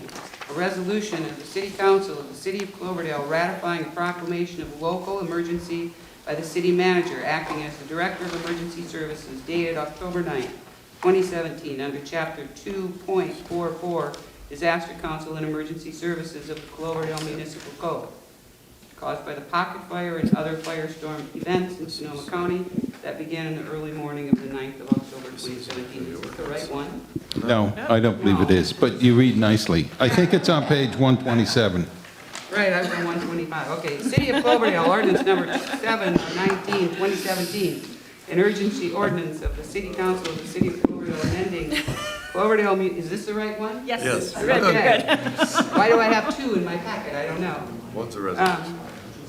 What was the old one? Yeah, that was the old one. So to the City of Cloverdale, amending Cloverdale Municipal Code Sections 15.28010 and 15.28210 and 18.05030 to provide additional housing options within the City of Cloverdale due to the significant loss of housing within Sonoma County due to the several wildfires that impacted Sonoma County in October 2017, and approving the related CEQA exemption for the municipal code amendment. Second. Linda, could we have a roll call, please? Councilmember Bagby. Aye. Councilmember Russell. Aye. Councilmember Brigham. Aye. Vice Mayor Paula. Aye. Mayor Walter. Aye. Everett. And Mayor, if I may, just for the record, it's effective immediately since it was an urgency ordinance. It did get its 4/5 vote, it was unanimous, and this was for adoption. Do you have one there for me to sign, or? Yes, I do. Okay. All right, next item. Paul, this is yours, the election of the mayor and vice mayor. And are those dates right? Beginning December 2017, ending December 2018? Well, the reality is once you reorganize on this, Yeah.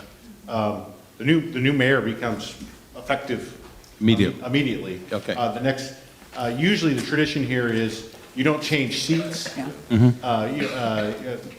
When this is an off election year, Mayor Walter, you finish presiding over this meeting. Okay. The next mayor immediately takes over and presides at any special meeting, but definitely the next regular meeting. Now, in the case of a election year reorganization, you do that the moment that the election results are certified. Beginning of the meeting. At the beginning of the meeting. So this is the off-year reorganization. In fact, you really don't need me to preside over this item. Fine. You preside over, I Okay. only preside over it when the council reorganizes after an election, and I preside over the nomination and selection of the mayor. Mayor takes the seat and then does the vice mayor. So really what you're doing is selecting your mayor and vice mayor for the upcoming year, 2018, except if we have to have a special meeting or something, and then the new mayor takes action at that time. Okay. Thank you. Well, if that's the way we're going to do it, then, council members, we need to elect a new mayor for 2018. So can I hear some nominations? Mr. Mayor, if I might, I would be delighted and honored to nominate Vice Mayor Joseph Pella as mayor for 2018. Is there a second? I'll second. Thank you. Could we have a roll call, Linda? Councilmember Bagby. Aye. Councilmember Russell. Aye. Councilmember Brigham. Aye. Vice Mayor Paula. Aye. Mayor Walter. Aye. Everett? Everett. Okay. That's a unanimous vote. Now we need to take nominations for vice mayor. I'll Joe? nominate, Joe? Thank you. I'd like to nominate Councilmember Russell. Is there a second? I'll second. Second. Okay, seconded by Mary Ann Brigham. Pointed to, I know. AKA It was Melanie Melanie. Bagby. It was Melanie. who is my second? Okay, could we have a roll call, please? I think your clerk is confused about who the second was. The second was Melanie. Okay, thank you. Councilmember Brigham. Aye. Vice Mayor Paula. Aye. Councilmember Bagby. Aye. Councilmember Russell. Aye. Mayor Walter. Aye. Everett. Okay, moving right along here. The next is subcommittee reports. Paul and I, City Manager Paul and I had a conversation about ways to maybe better communicate of things that are happening. So Paul, correct me if I'm wrong, but I think as soon as the minutes are ready, a copy is going to be put in everybody's mailbox. Yeah, what I heard was direction that the draft minutes should be Yes. circulated. Right. Rather than, our practice right now, I believe, is we circulate approved minutes, which sometimes can take a little bit of time. Yeah. And with consensus, what we'll start doing is circulating draft minutes. Keep in mind, for the most part, draft minutes are what are approved. We do a pretty good job. We usually don't see any disputes. But the thing that really counts for the record are the final minutes that are approved. But we've done a pretty good job the last few years. Draft minutes really do reflect the actions that happen. That way, I think it should improve communication, because we have gotten feedback that sometimes actions are taken by committees, and if you wait until the final minutes are circulated, sometimes 60, 90 days have passed. Yeah. And also, another issue that happens sometimes is the subcommittee will take action, killing an item when it was directed to go to that subcommittee by the full city council. Well, if you're not recommending approval, it should come back for a vote of whether we're going to move forward, because there's 3 other council members that may want to move it forward. So if that makes sense. Yeah, and I think that's an important, if I may, Mr. Mayor. It's important because subcommittees are to kind of vet the item and go through it, but really they're not to really make a final decision. It really needs to come back to the full council. Thank you. So. All right, with that being said, how about some subcommittee reports? Airport? Thank you. Mr. Mayor, the next meeting is tentatively set for February 6, 2018 at 8 a.m. in City Hall. The Finance Police Subcommittee, we're going to be meeting on Thursday. On Thursday, the 14th, at 2 o'clock. Planning, Community Development? The next meeting is December 19th, I guess, at 4. Are we going to cancel that, or are we keeping that? I think there's some items. There are some items? Okay, fine, good. Public Works? Next meeting is December 19th at 10:30. Okay, and how about the City Fire District? We have not met recently, and hopefully we will have that next meeting to kind of get brought up to speed on several things. And the next meeting is scheduled for February 2018. Yeah, we've had a really hard time getting a coordinated schedule on that one. Yes. I know Terry Matlock has been working diligently, but that one's been a really difficult time coordinating people. And the City School District? Our next meeting is set for January 22nd at 5 o'clock. Okay.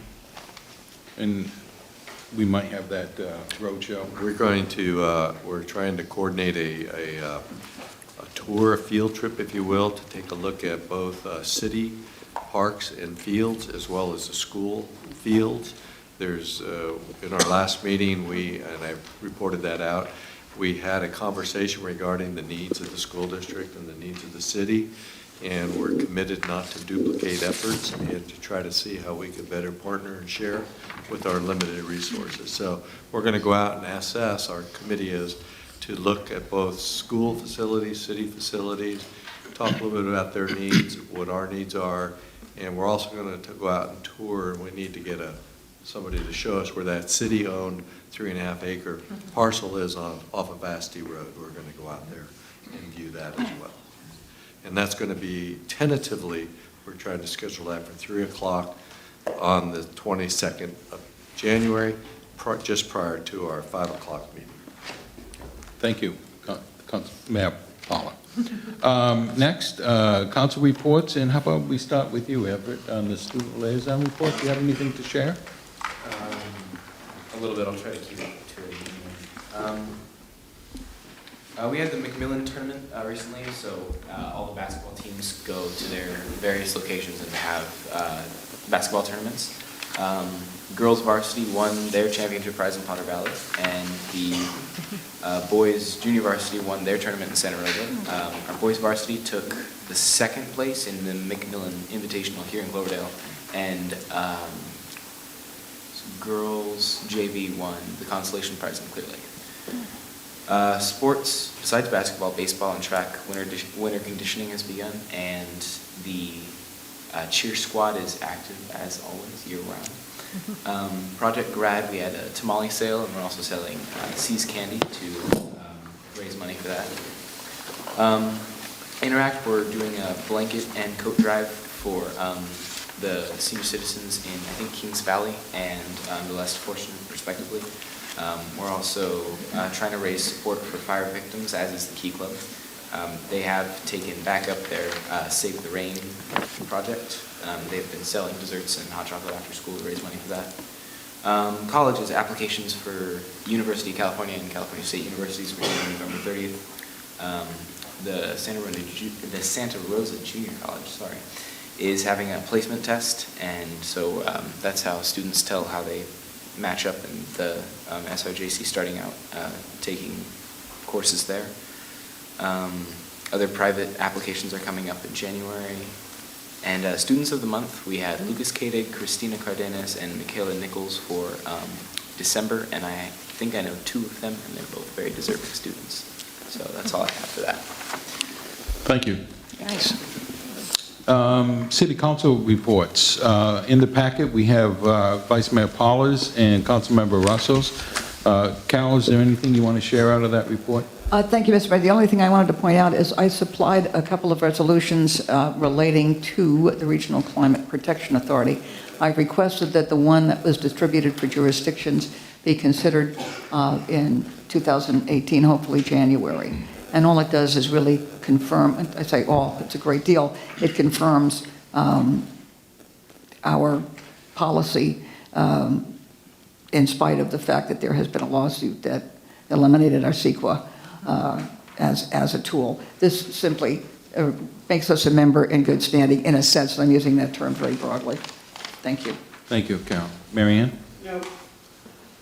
Melanie? Well, I submitted one in writing, and I'm going to make just a minor addendum under the Sonoma County Waste Management, and I don't know how I left this out, but in the recent make-up household hazardous waste pickup, the original was unfortunately scheduled during the fires, and so they rescheduled in November.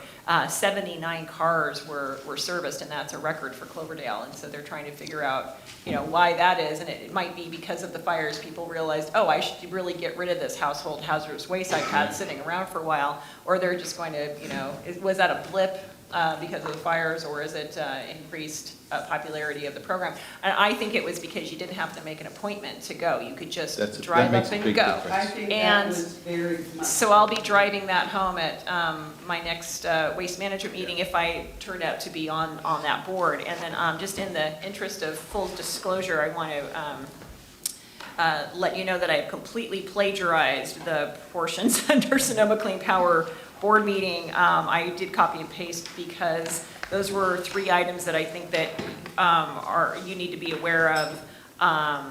And so hopefully you will actually read that report, because it will have direct impact on our ratepayers. And it's just important for all the council members to understand that that Sonoma Clean Power lost a significant number of their ratepayers in the fire, and we are actively addressing how to make up for those losses and also keep the rates low. So stay tuned on that one.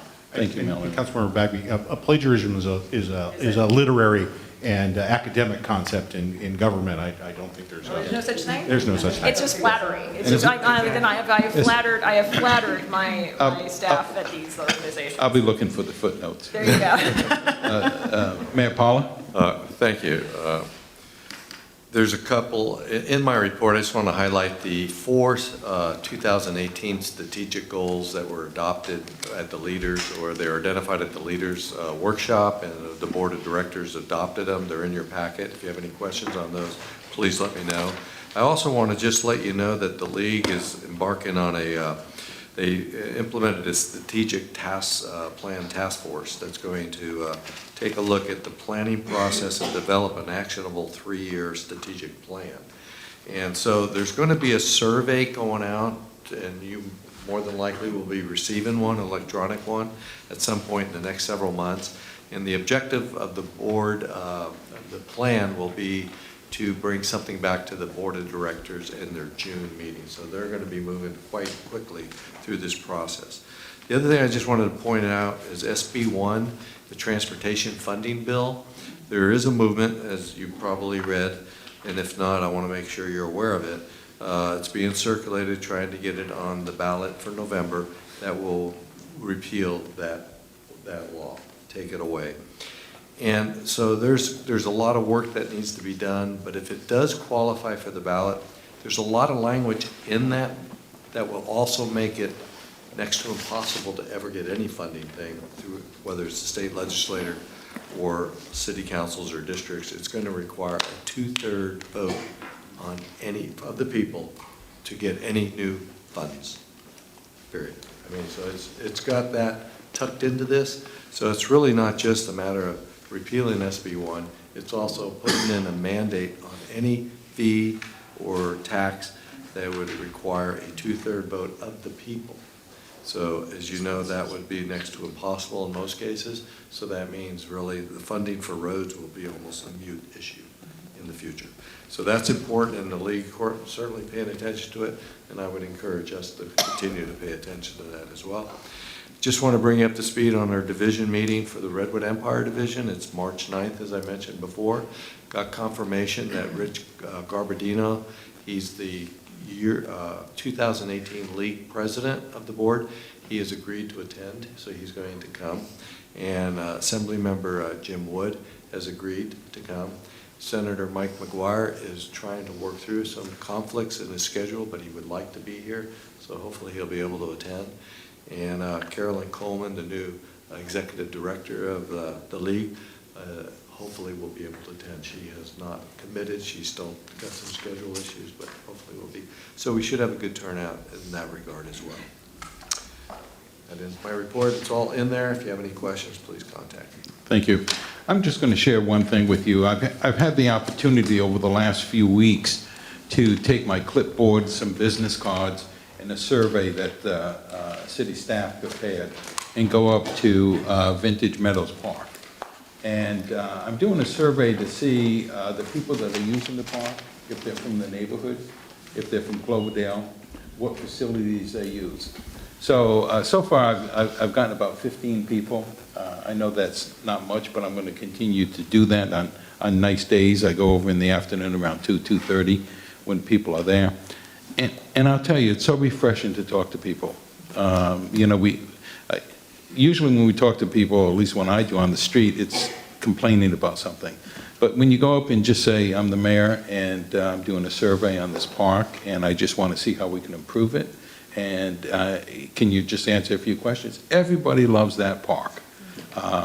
From the teenagers, there were 3 teenage girls sitting on the bench. Gave them my card right away, you know, just so they know it wasn't, you know, yeah, a stalker. Roger. You know, I thought the same thing. one was from the neighborhood. As long as you're not the district attorney, it's okay. Yeah. One was from the neighborhood, and the other 2 were from Cloverdale, but they didn't live in the neighborhood, and they were so pleasant. They meet their friends there after school, and there was this one young fella, I guess he was about 11 or 12, and he was walking down by the grassy area, down the sidewalk, and he was drinking a soda, and I thought to myself, is he going to throw that soda can on the grass? He walked over to the trash can and put it in. All right. So if you want a couple of those surveys cards, let me know. Yeah, I'll put it do. in your box. And Yeah, please. in City Vintage Meadows. Vintage Meadows. But it's nice just to go talk to people like that. Yeah, please. We're anxious to know what those results are, Gus. The early results sounded like it was mostly people in the neighborhood using the park. Yes, yes. Which backs up our contention in terms of our LAD thoughts. So we're as staff, see. we're very thankful you're doing that. Well, hopefully I can keep doing it up until, you know, when you need it by and the weather holds out, because nobody's there on the rainy days, needless to say. So, okay. So thank you for doing that. Yep. Legislative reports, anything? The only thing to report is, and I was going to make it under my comment as well, the highlights, well, now the highlight is that cannabis, there's cannabis emergency regulations. The regulators released 276 pages of regulations that we're now looking at, making sure, you know, we're already talking to staff about them. As folks come in, we just have to make sure to look at the new regulations. So that's always fun. And most of it got released today. City manager, city attorney reports. I just have a couple of things. I don't think we have it right now, but we'll be getting a Get Well card circulated for Officer Haas. So if you have a chance, come by City Hall, sign that. What did I miss there with? I don't want to go into too much details, Okay. but Dave's feeling under the weather, so we're circulating a Get Well card. Okay. Remember, Star Wars movie night is Thursday. And, you know, question is Luke Ray's father? I mean, I think so. I got my tickets. Does anybody know? Do we have a poll going? What's that? Do you have a poll going? No, we don't. But, I want to know. Which would not be Inquiring one might want to know.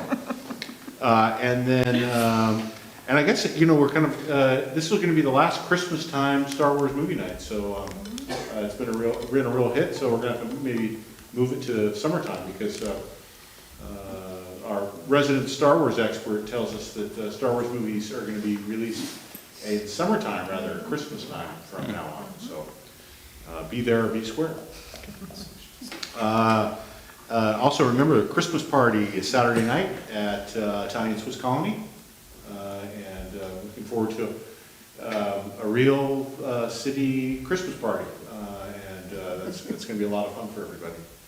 And I wanted to thank Councilmember Paula. We had a nice meeting with the new REMIF General Manager today, Amy Norton. Came in and met with us, and then we took her for a little tour of town.